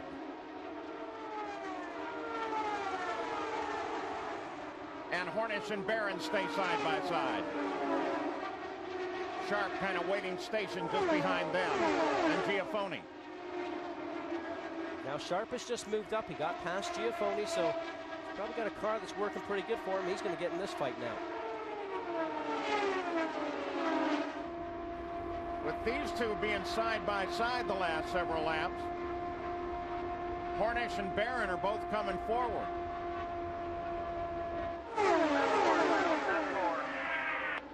And that's Pappas just ahead. He stays on the high line on the entry. He'll stay low. He'll stay low. Pappas replacing Gil DeFerrin. You heard Tim Cindric tell Castroneves Pappas will stay low.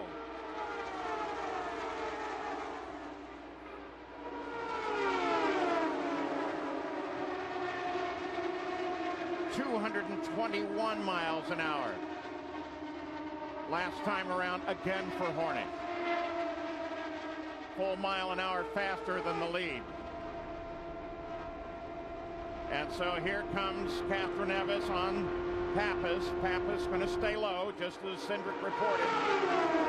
He's by, Unser Jr. is by, and Hornish is caught. Took the low line, he got boxed in. Al Jr. made the right move, just stayed his ground. Knew that Hornish would have to get out of the gas. Now Hornish goes wheel to wheel with Pappas. And finally he's by. So Castroneves still holding on to the championship. He's just got his fingertips over the edge and leads this race.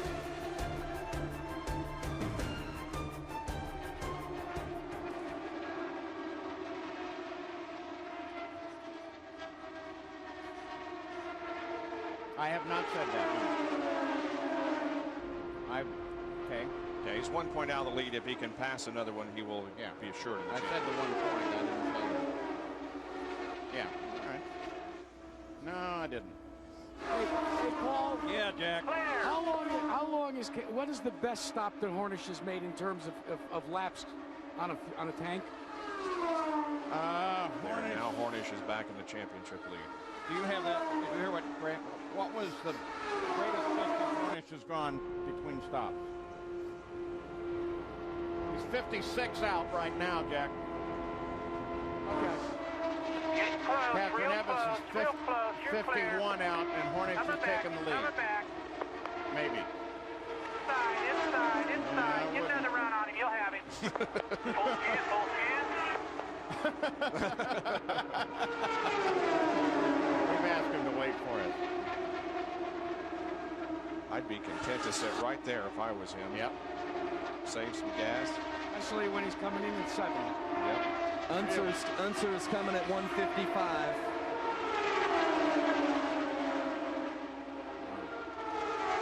And that puts them all there. Right, Jack?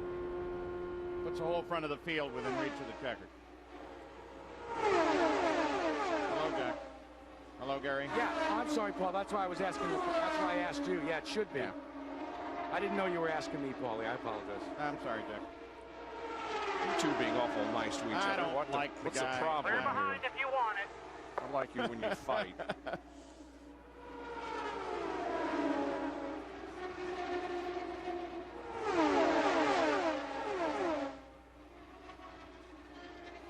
Back with the Indy Racing League as Sam Hornish Jr. gets around Elio Castroneves. That puts him in the lead. That puts him back in the championship. Unser Jr. now working on Castroneves, but very soon we expect Sam Hornish Jr. to be in the pits. Earlier he ran 55 laps in between refuel. Coming inside. He's now 60 out, and here comes Castroneves. Castroneves back to the front. They're battling for those extra points. Well, this battle on the track, Paul, is going to turn into a battle in the pit lane. As you talked about, pit stops coming up very shortly. These guys are going to be within the fuel window as they are now to be able to make their stop and go to the end of the race. But Scott, don't forget the last time Castroneves was able to stay out a couple of laps. We had that caution, so that's going to weigh heavily on Hornish and the Benzo Panther crew. Got one up looking. Don't forget, though, as Hornish sits right now to Castroneves, as long as he's in second, championship is his, regardless of what else happens. Interval first through ninth, 1.8 seconds. Look at him. Look for drafting room. As we watch him come out of 2 there, everybody snakes down to the bottom of the track. Everybody wants that low line. You got to get down there and protect your position. That'll be the place the passes will take form probably about 5 or 6 laps from the end when these guys really start to work towards getting towards each other. Hornish Jr. not content with that second place. Comes up to get his nose ahead of Castroneves. Coming back. 63 laps since his last stop for Hornish Jr. 58 for Castroneves. And guys, remember on Friday for 20 laps they did this, and then again in the final practice yesterday for about about 15 laps. Tim Cindric said, just get used to it. I don't know how you ever can.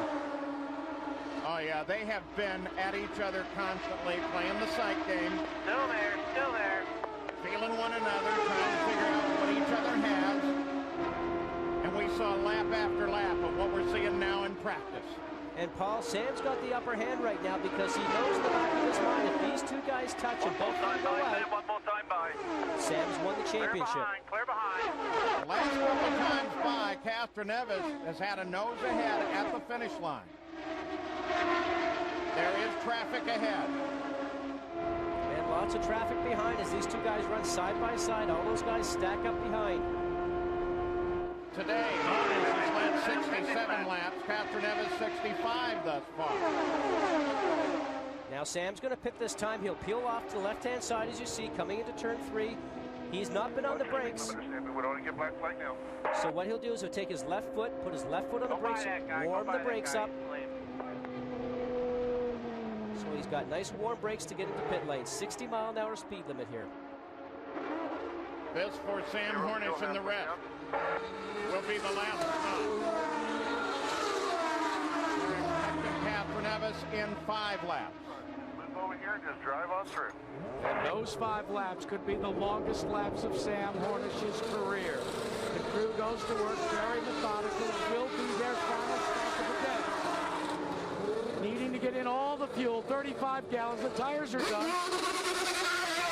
Off the way. It should be the last time, fellas. +1 fuel, Sam, +1 fuel. Well, from the crew's point of view, they've done everything now. It's all up to Sam Hornish Jr. If he wants the championship, he wants the race, he'll have to get it done now. Alex Barron on the pit road. Castroneves still the leader.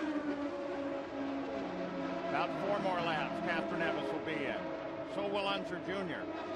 Unser Jr. may actually carry it a little further. Unser Jr. is looking to come in at about lap 159, and they would obviously then be able to take it the rest of the way. Yeah, and that'd bring him in probably at the same time as Castroneves, currently on the plan. There's Unser Jr. now, second behind Castroneves. Hornish came out in 10th, a lap behind the race. Paul, there was a very, very chilling moment when Sam Hornish Jr. was pulling out of pit road. A car went by. The battle continues at the front. Castroneves and Unser Jr. with traffic as a factor. And Castroneves for the pit. Unser stays out.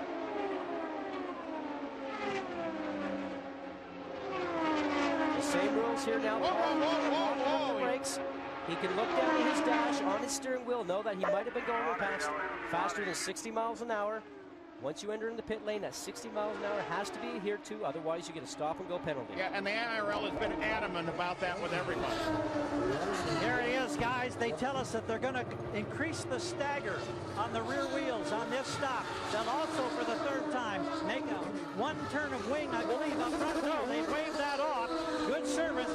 Almost an identical time to what Hornish had. Junior's in. With Junior in, Scott Sharp takes the lead, followed by Giafoni and Renna. Routine and fast for Junior. Corteco car rolls.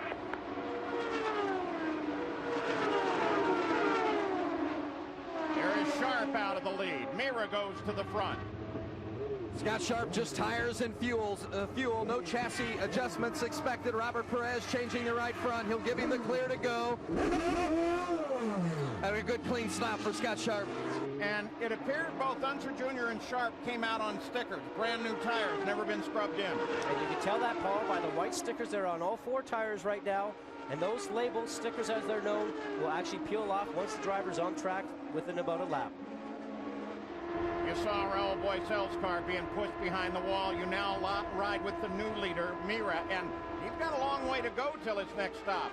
He's on a different strategy.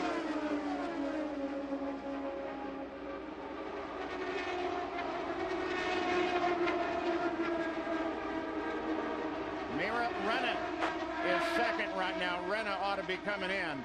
In the championship, Castroneves is now 6th, also falling a lap behind with these stops. And Hornish Jr. is 9th.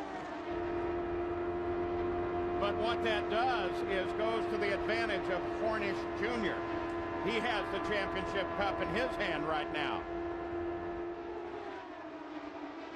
And Hornish goes wheel to wheel with Barron. Moving to the closing laps of the Chevy 500, the closing laps of the Indy Racing League season, and nothing is really decided yet. We'll be back with more of the IRL on ABC Sports Championship Television. I want to get you up to speed. Watch the hands on Sam Hornish Jr. as he's battling with Barron. They cross the line. I'm here. Move it over just a little bit. Clear. Well, right now it's Elio Castroneves that is in the lead. Scott Sharp second. Unser Jr. third. Hornish Jr. is sitting in 4th place. He needs a position. He needs 2 as Castroneves runs in front. Now here is something new for you. This is the cumulative time from the time the car passes the finish line, start-finish line, just before a pit stop, including the pit stop, until the car passes the line on the outlap. This is really the overall net effect. And Castroneves looking very good here. Hornish Jr. didn't come out quite as fast. Barron along with Hornish. Hornish in front. Just moved into 3rd place around Al Unser Jr. A little bit of information coming from Junior. Sounded like he said it might be his motor, because just a few laps ago, Paul, he was running side by side with Sharp. Final moments of the season, the Chevy 500, the Indy Racing League. I'm Paul Page. Bob Jenkins and Scott Goodyear up in the booth with us as Al Unser Jr. gets down on the pit road. Jack Arute, Gary Gerald, Vince Welch, they're covering down from the pits. Battle is at the front right now for the race. And the championship, Castroneves has done everything that he can. The word is that the motor just went on Al Unser Jr. Hornish is in 3rd place. He needs to be in 2nd. You see him there, that bright yellow car top of your screen. And there is the championship showdown. Takes one contender out for the possible race win here, and also takes a contender out that was actually in between Castroneves and Hornish. That would have helped Castroneves towards the championship here. Unser Jr.'s been running so strong. He's done for the day now. We were talking about Sam Hornish Jr. and him getting on the brakes, and everybody getting on the brakes hard going into the pit. The IRL has been quite clear. We don't much care where you are in the race or the championship. You break one of the rules, you're going to get penalized. That could be just devastating when you think about it. Now, this is the position that Hornish needs. If he can get 2nd place, he goes back to the championship lead. Clear! And he's got it. So again, the championship is going to shift. Hornish isn't going to be satisfied with that, though. He's going to want Castroneves. Final pit stops are complete. It's all up to these guys now. Paul, Sam knows that if he gets past Castroneves, he's got clear air in front of him, and he doesn't have to worry about any of that stuff going on behind him. He's probably going to try and get past and take a runoff like he did before and see if he can stretch a lead. We'll have to see if he's got the car to do that, and they're getting so close right now. Remember, that's 220 miles an hour on the outside. Hornish outside Castroneves. Still inside, still there, still there. Nose ahead at the line. Half car now, half car, coming back. Oh, man. Unser Jr. out of the car. You're watching from 3rd place, Scott Sharp. Castroneves to the left, Hornish Jr. to the right. Car sits just ahead of them Still up in turn 1. Still inside, still there, still there. You can bet everybody is being told, please don't slow up the championship battle. Still inside, still there, still there. Paul, how many times times do you get to the very last race of the season of the championship and the two contenders are running 1 and 2? Oh, they absolutely touched. Still inside, They're both not given any room whatsoever. Look at that. Castroneves is trying to move him up. And now Hornish was trying to move him down because Hornish could see the traffic that was just up in front. They just passed. And so what he was trying to do was trying to push Castroneves down to the low side to box him in, to get him off the throttle. And yeah, it's not like running a stock car. You cannot safely trade paint or touch one another in the open wheel car. And they're doing this at 217 miles an hour. And he's back to the bottom. Look at this. He forces his way through. Exactly what Pancho Carter told Hornish Jr. not to do. Don't give up that bottom. I don't believe that's racetrack.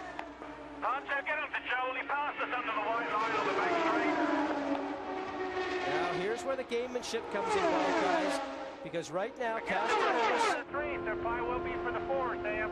sort of claiming from the Pennzoil pit that Castroneves got past him, going below that white line. The white line that's on the racetrack between turns 2 and 3. They tell you not to go down there, but certainly Sam was protecting his lead a little bit. Remember at starting, we said keep an eye on Alex Barron. He's come up. Last lap he came around Sharp. Now he goes wheel to wheel with him. Sharp gets 3rd place back from him, but Barron is still pretty racing. This sprint car race, Sam, anywhere from the grass to the wall of the racetrack. Well, you know, some great advice, but I got to tell you, if I'm Sam Hornish right now, I don't want to do anything wrong, because if I'm the only guy going out, I've lost this championship. And as you mentioned before, Paul, he's in 2nd right now. He's won this championship, but you know, sometimes, as a previous driver, I'll tell you, the pride is right now, I want to win this race. Yeah, he doesn't really need it, but he wants it. On the Penske radio, they're telling Castroneves, stay cool. The question I pose, can you keep a Brazilian cool under these types of circumstances? No, Castroneves is showing incredible coolness, maturity.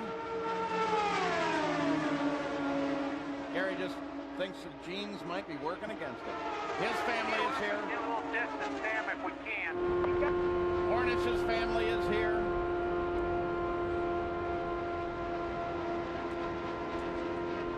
As of right now, points are tied. Hornish would win the championship because he won more races this year. That's the tiebreaker. And probably in an effort to keep Castroneves cool, Tim Cindric is saying, we're the ones that are having all the fun. Oh, here's Sam Hornish says, Mom, I can't even look at this. Oh.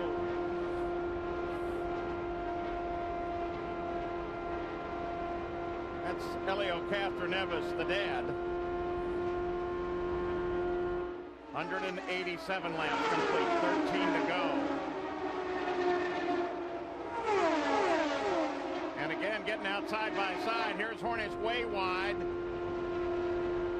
That let Sharp and Barron catch up. Pole sitter Vitor Mira is in 5th place. Low car low. Now they got a lot of traffic. And the closing speed there, Paul, is quite large, 25 miles an hour. This is where the spotter comes in play, letting them know what's coming up ahead. But as we're riding along here, I looked out to the stands, and those 86,000 people that are here today, they're all standing up right now. Castroneves needs something to happen with Hornish. Sharp get around him, Barron get around him. Castroneves done everything he can. He's where the only place he can be. There's your laps led. Castroneves with the most. Points are tied.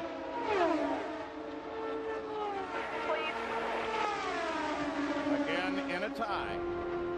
Castroneves would lose to Hornish Jr. because Hornish won more races in the season.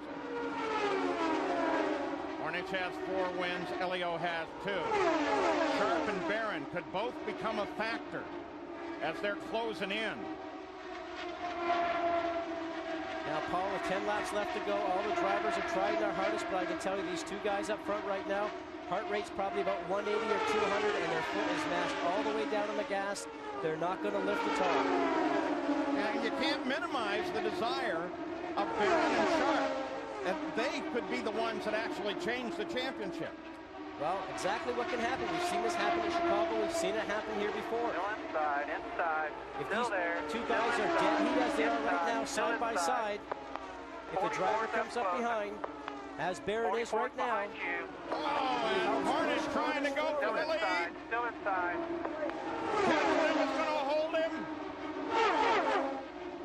So it may be the drivers in second and third, Paul. Getting close, not there. Still inside. In that second line, that's going to maybe help the outcome of this race.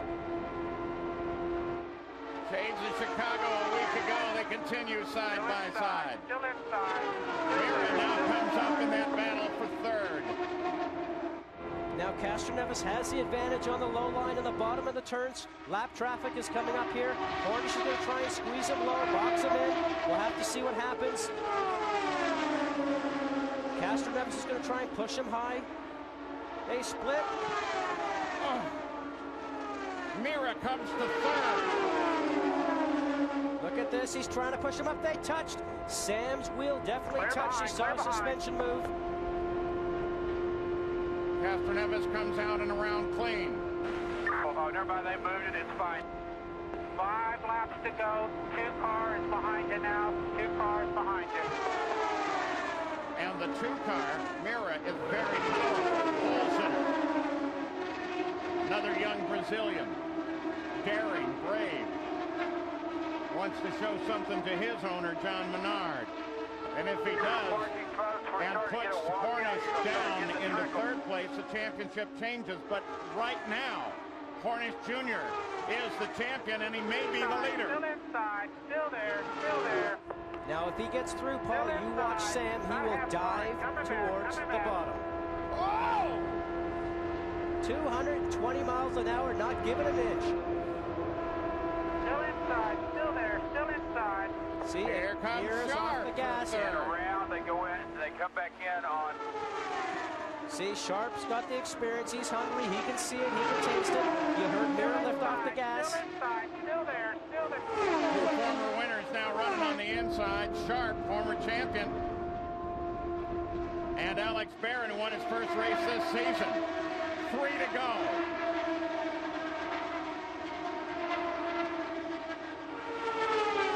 Hornish gets him right at the line.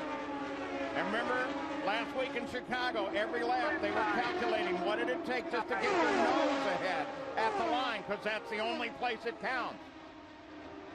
Jim Cindric Hall is telling Castroneves, think about the line. Think about the position at the finish. I'm sure he is. Well, right now, all he can do is win it. White flag. 1 to go. 1 to go. All over your butt. Stay tight. Stay tight. And these guys know it. Still side by side. Hornish Jr. had the lead by inches as they crossed the line last time. Now he comes a little bit further ahead. They come for the line. They come for the line. And it's Hornish. It's Hornish. Hornish the champion. Hornish the winner. Absolutely the way Hornish wants to do it. Win the race and win the championship. Helio Castroneves crosses the line 96 10,000ths. Behind Hornish, Mira third, Sharp fourth, Barron fifth. Oh, they've done it again. You know, we talked about it and thought it might happen here again in Texas, but you couldn't write a script like this. The 2 guys at the end fighting for the championship race in 1-2. Is this a great track or what? Texas Motor Speedway again gives us an incredible race with the second closest finish in history. And Sam Hornish Jr. goes to back-to-back championships. That's all setting in for him right now, Paul. It doesn't set in when you go towards the line, but once you get past the line and you start your cool-off lap, which he's in right now, that's now setting in. Sam Hornish now can feel it. The emotions are setting there for him. In his 8th win, Sam Hornish felt that he was hit at least 4 different times in those closing laps. And his win ties him with Buddy Lazier for the most IRL wins. There's a happy Pennzoil Panther team. Yep, you guys are the champions. Now, this is planned. They've got some big doings planned here. They've stopped Hornish Jr. as Castroneves pulls alongside to congratulate him over in turn 3. And Paul, as we're talking, I want you to look at this tire right there. The Firestone Firehawk is smudged off the tire because those guys absolutely touched. What's Elio doing?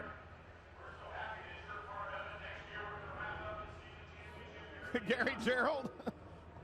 John Barnes has been jogging. Here comes Bart Connor, the former gymnast who wears a Pennzoil crew. He works in here. John, the emotion of this moment as you cement another championship. What are you feeling? Oh, man, I can't tell you. Been one elation. What were your thoughts over those last laps as those two drivers, your driver, Hornish and Castroneves, looked like they touched at least 2 or 3 times? Yeah, it's pretty wild. When people at home should have got a hell of a show today. Roger Penske and Tim Cindric came down to congratulate you. I know that you have a ton of respect for that team and what they brought to the IRL through this first year, but yet your satisfaction factor, where does it stand? I mean, it's the top. This is it. It's what you do it for. The emotion. Team Penske is just a great organization. They brought a lot of effort and class to IRL. Can this racing get any better? I don't know. I hope so. He's headed for victory lane, Vince. Well, Roger Penske just mentioned a moment ago, Sam was right there, whether he was second or first, he was still going to get the championship, but I know you still wanted to get that 3 across the line first. Well, I think that just shows you, how competitive we've been all year, and Sam drove a terrific race. They helped each other in the traffic there at the end, but, what a way to finish, 25 laps side by side. That should bring him back next year. We had a great run this year in the IRL. We're glad to be part of it. I take my hat off to the team, to Jill, obviously, and Elio. What a great run, but they deserved it and they won it. Congratulations on a terrific season, Roger. Thank you very much. Well, Elio Castroneves has set the standard of climbing the fence after a win, but now the Pennzoil Panther crew is on the fence here at the start-finish line. And let's go down to Gary. Elio, senior and junior, they get together, the father consoling his son. We were just asking John Barnes about his emotions. I've got to ask you the same thing, because it looked like you did everything you could possibly do to win a championship. Wow, what a fantastic series. I mean, I couldn't be happier. Obviously, I want to win the championship, but unfortunately, that's not the way we'll go. He was the best. It's great to challenge guys like that. He did a hell of a job. His team did a hell of a job, but I have to thank my team. What an awesome team. It's a shame.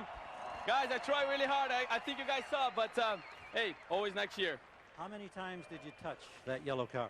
Did I touch? That's where I was just trying to look. I tell you, man, that was incredible. I mean, it couldn't be more exciting. What a great finish. Hey, we start racing against each other all the way through until the last lap. Like I said, we're going to be the last lap of this last racetrack, and what a fantastic finish. I know you haven't had much time to think about it, but as you think right now, would you have done anything different? Not only today, but maybe at any point in this season? I could, maybe if I would have go beside the car and trying to push, maybe that's the only choice I would have. But I try everything. My guys try everything. Roger, good job, man. You're amazing. Jill, it's a shame that we couldn't be part of it. I'm sure you would have had a lot of fun. Congratulations on just an amazing year. Thank you. Good job, guys. Good job to you, too. Thank you. Boy, have they entertained us, Bob. Wow. Time and time again, we are entertained with some fantastic close racing by the Indy Racing League. Sam Hornish wins the race and the championship, and Sam has now won 4 of the 5 closest finishes in IRL history. Jack Arute is somewhere out there. Jack? Well, we're down in the holding area in the turn 3 area with Sam Hornish Jr. still strapped. Congratulations, buddy. Thank you. I know you're waiting for Old Glory because you want to bring that into victory lane. Yeah, it was a real special thing to be able to carry it around last year, and to come through here and to have the same thing happen again and get the championship and to win at Texas again. It's great to come here and race. I love racing with all the guys in the IRL. It's just a tremendous feeling. Well, stand by, Sam. We've got a big festivity about to get underway. Well, here's the finish. 96 ten-thousandths of a second was the margin. Not quite as close as last week, but hey, you can't get much closer than right there. Vitor Mira, the pole sitter, finished in 3rd position. Sam wins. We'll be back after this word and word from our ABC stations. You're watching ABC Sports Championship Television. That as we await for the actual official championship proceedings to fully get underway in front of the grandstand on the racetrack here on pit road. Here's a man who was in the mix throughout those last frantic laps. Scott Sharp, you were in the catbird seat. You're watching those two guys. What are you thinking, and did you think there was any point you might be able to get your nose in there and somehow mix it up and steal a win? Well, Gary, I got to do one thing. Hi, Bree and Jack. I always forget to say hi to my kids. Hey, guys. I tell you, it was wild out there. You know, they both did everything they could do. I saw Helio trying to move, Sam up there like anyone would do, and Sam held his ground strong and had the outside line. We've always seen time after time the outside groove's the one to have here. Delphi car was great. I kept waiting for an opportunity, but it just seemed like we were a little bit down on speed. We just didn't quite have the power to get up there. I was flat out for most of the last 30 laps. Did those two cars in front of you touch at any time in your eyes? They might have a little bit, but you don't really worry about that. There's a few other guys you could think about, maybe in a blue car, that if they were doing that, you might be a little bit more sensitive. But those guys are really heady. They're really smart. They both know that if one of them goes in the fence, the championship's going to be over. This has been a satisfying year because you did get a win to keep your streak alive. I think it's 6 straight years now with a win in this series, which is an all-time best. Was that the high point? Yeah, that was definitely the high point. Anytime you win is the high point. We had a roller coaster year for the Delphi team. We led, I think, 8 different races.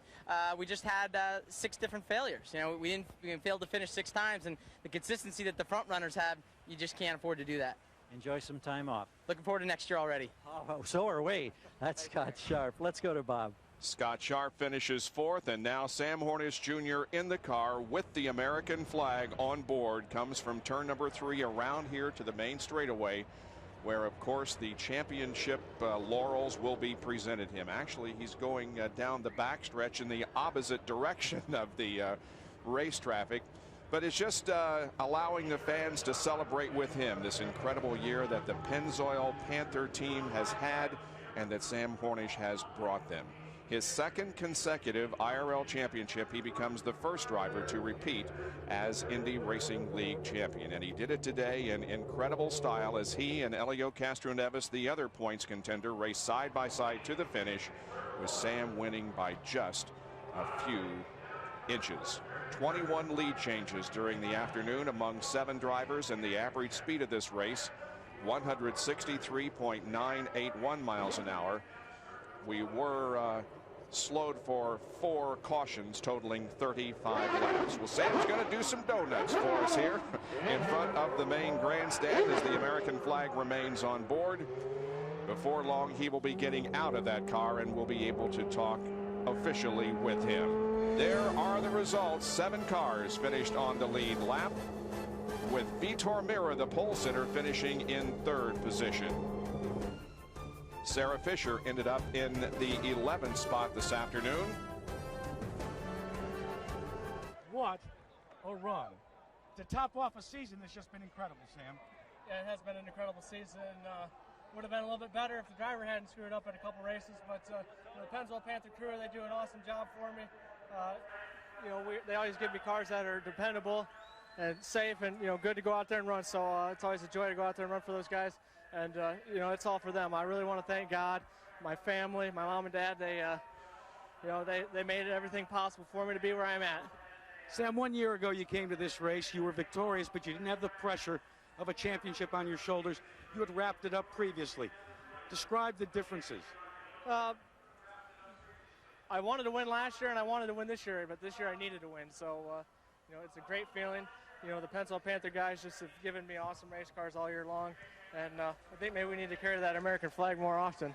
Well, let's go over to Tony George, who is the president of the Indianapolis Motor Speedway and the founder of the Indy Racing League, because, Sam, there's a very special presentation about to take underway, or about to happen here with Tony George. Tony, the mic's all yours. Well, Jack, thank you. And I want to thank all the fans here at Texas Motor Speedway. You're the greatest. We love winding up the championship down here. I want to thank all the IRL teams and drivers for putting on a great season for the 2002 championship, and especially I want to congratulate Sam Hornish on your 2nd back-to-back championship, and Elio Castroneves, Marlboro Team Penske. They put up a tremendous fight. Gilles DeFerrin, you guys make it so exciting. I can't stand it anymore. You are the man. You're the finest talent out there, and congratulations. Thank you.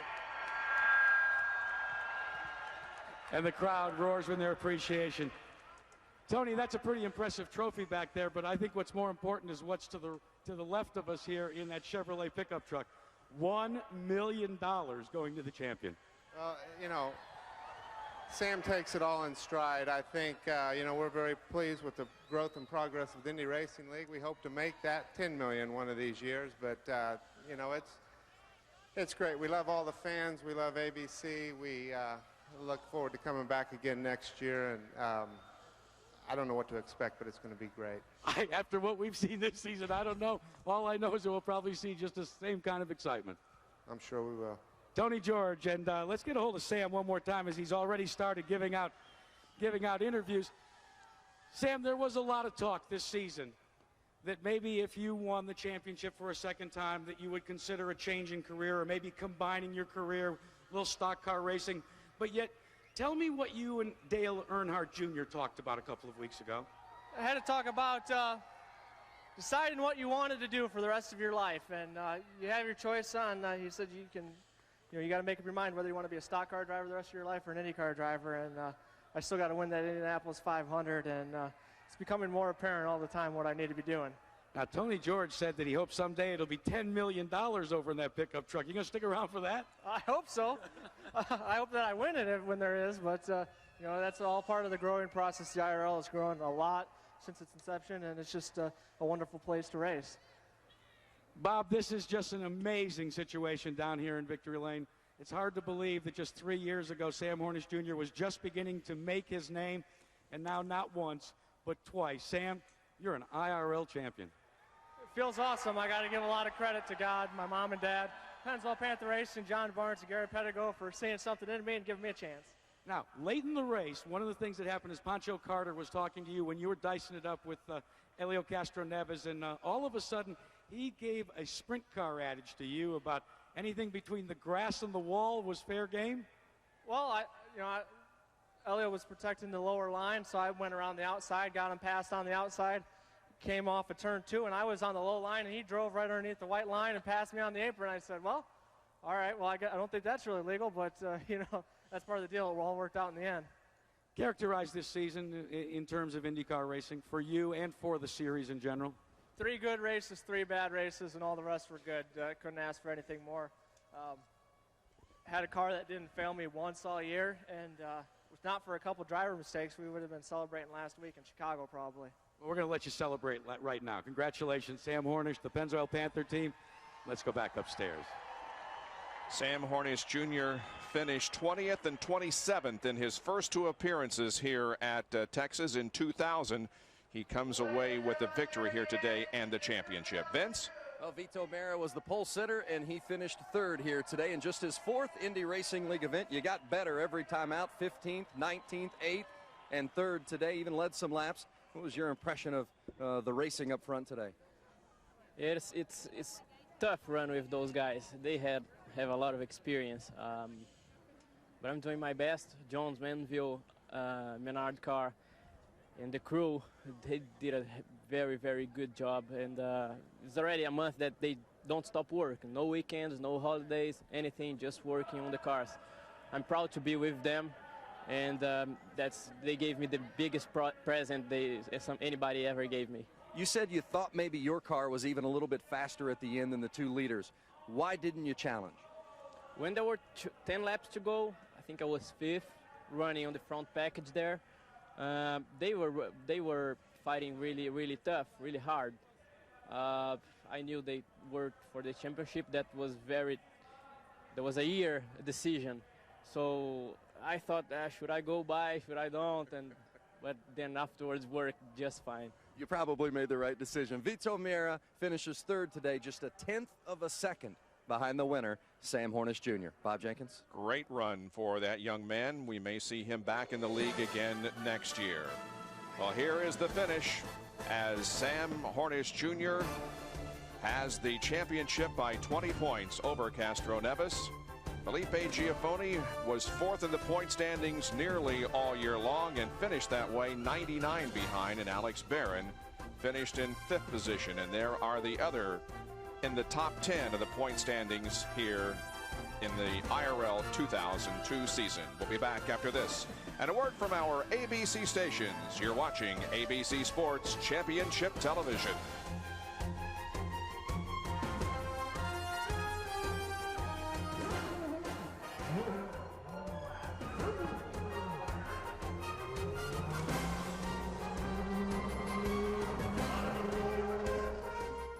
Back here at Texas Motor Speedway, the critics are calling it stylish, provocative, mysterious, and daring.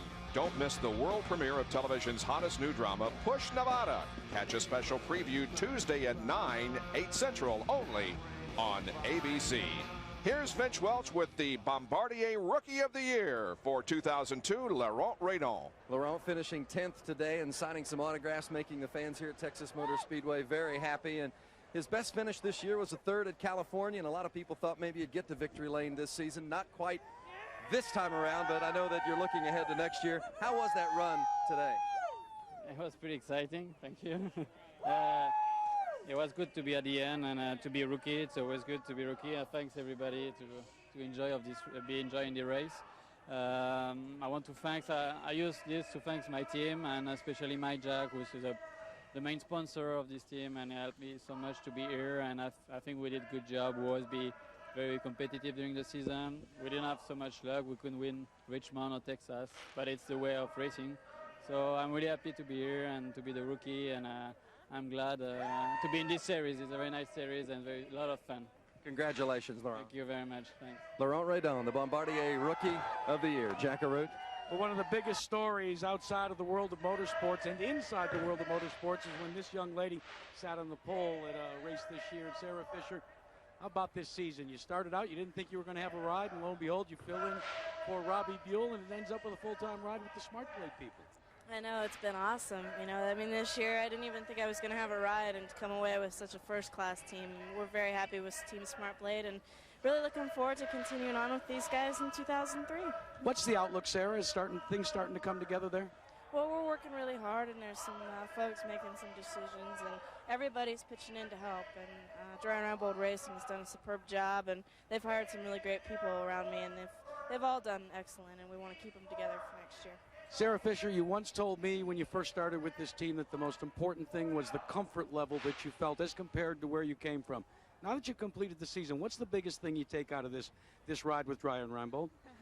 Well, you just got to learn to go fast. I mean, that's all we really had today, and we missed the setup a little bit. We had a huge push and just couldn't stay with them. And you know, now we're not tuning for comfort. We're tuning for speed and to win races, and we just need more shots at it. And Gary, I think she'll get a lot of shots at it next year, and I predict she'll win one before we're here next year. It's going to be very exciting to see how that career flourishes. Here's a young man who's made quite an impression in this league. Larry Blair, his son Austin is here, and Alex Barron, the driver of number 44, who ends up 5th today.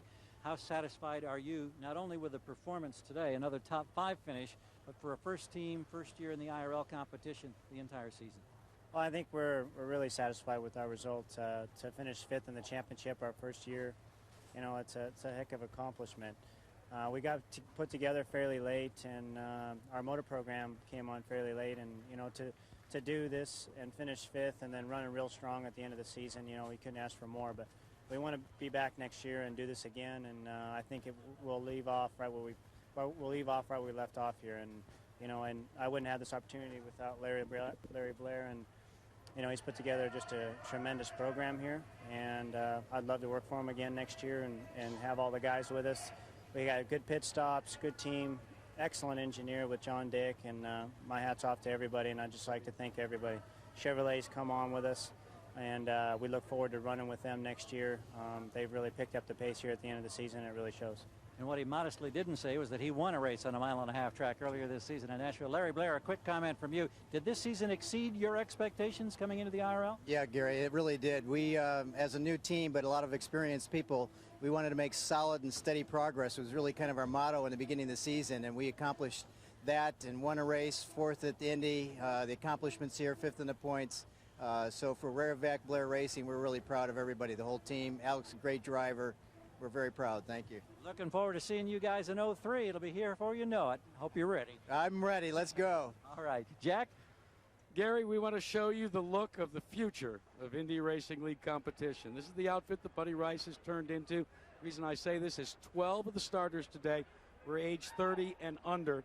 You, of course, one of those. And, Buddy, talk about your being called to service with Red Bull Infinity Racing and the rest of the season that you've enjoyed here.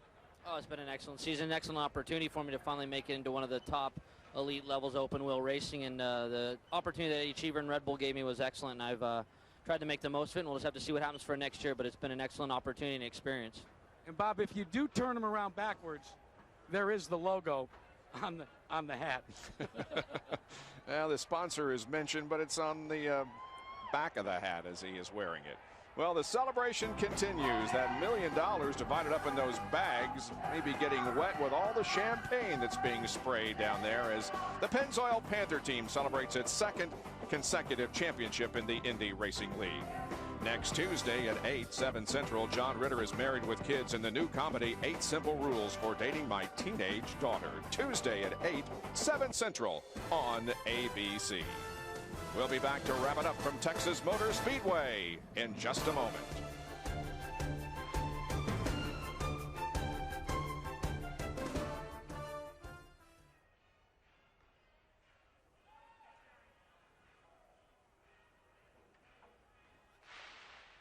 And back here at Texas Motor Speedway, the celebration is continuing among all those members of the Pennzoil Panther team. Let's go back and take a look at what happened here today. The Indy Racing League trophy was up to grabs, and the two contenders were Sam Hornish and Elio Castroneves. The last 30 laps of the race. Now, bear in mind something here.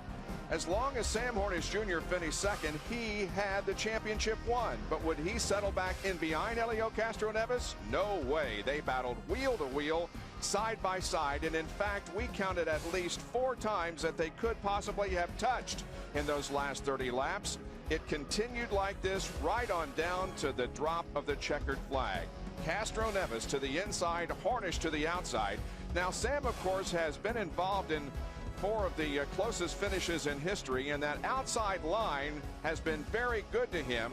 And on the last lap, that's exactly where he was. They came off corner number 4, Sam on the high side, and Castroneves finishes second to Sam Hornish Jr., who is the winner of the race and the champion. Here are Paul and Scott.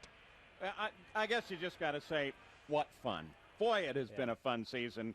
Here are the 3 rookie stripes from Scott Goodyear's chair all season. They're gone. I can't tell you what a great job you've done. Well, it's been enjoyable. What a terrific job for the league. They reported 86,000 fans here today. They were screaming, they were yelling, they were really into it. And it just makes you want to look ahead to next season already. Normally, about this time of the year, you say, oh, well, going to get a break. No, I want to see a race next week. You almost feel that way, but Paul, what comes to my mind right now is that Panther Racing, which was developed and started in 1998, beat Penske, the powerhouse of open wheel racing, with 11 Indy 500 victories, 11 championships, started in 1968. What an amazing fate for these teams. Yeah, but what that will do for Penske Racing is just say, we're coming back hard once again. And I think it's absolutely amazing that Pennzoil Panther did it with a single car team, except for the last couple of races. So they really have their act together, Jack O'Reilly.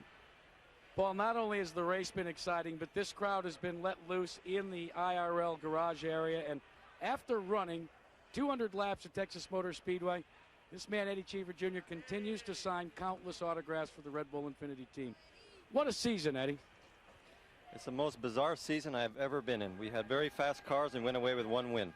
But we learned a lot. The Infinity engine ran very well, and I'd like to take this opportunity to thank them for all the help they've given us, and of course Red Bull. But what a great season. Sam is cool hand Sam. He did it again 2 times in a row, and he beat the Penskes, and everybody thought the Penskes were going to come in here and just kind of play with everybody, and it was a great run for the championship.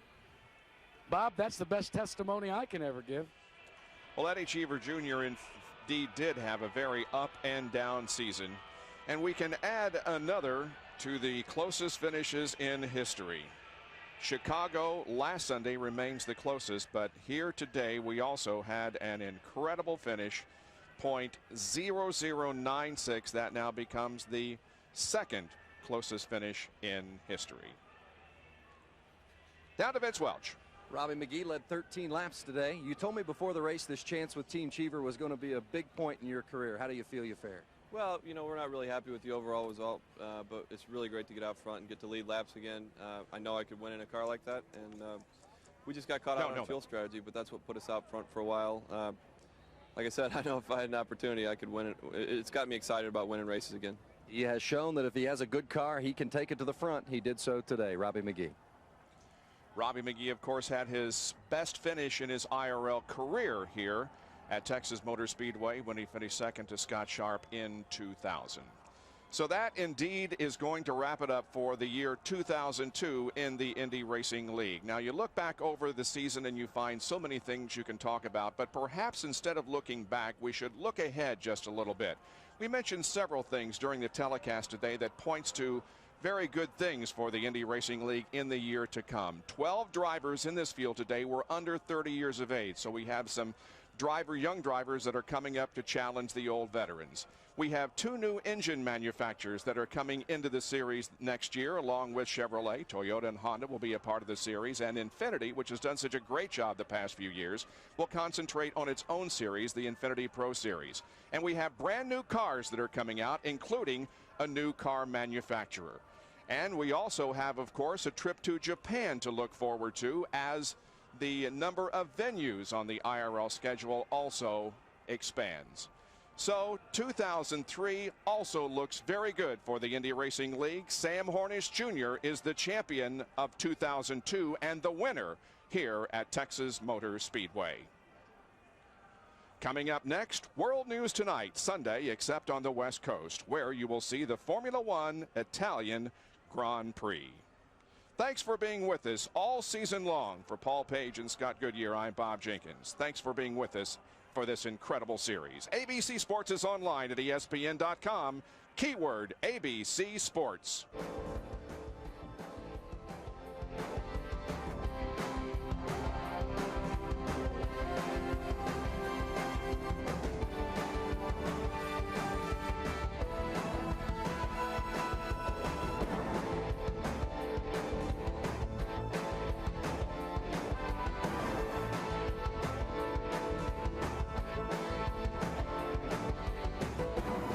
It's been fun. Thanks for joining us. We look forward to 2003.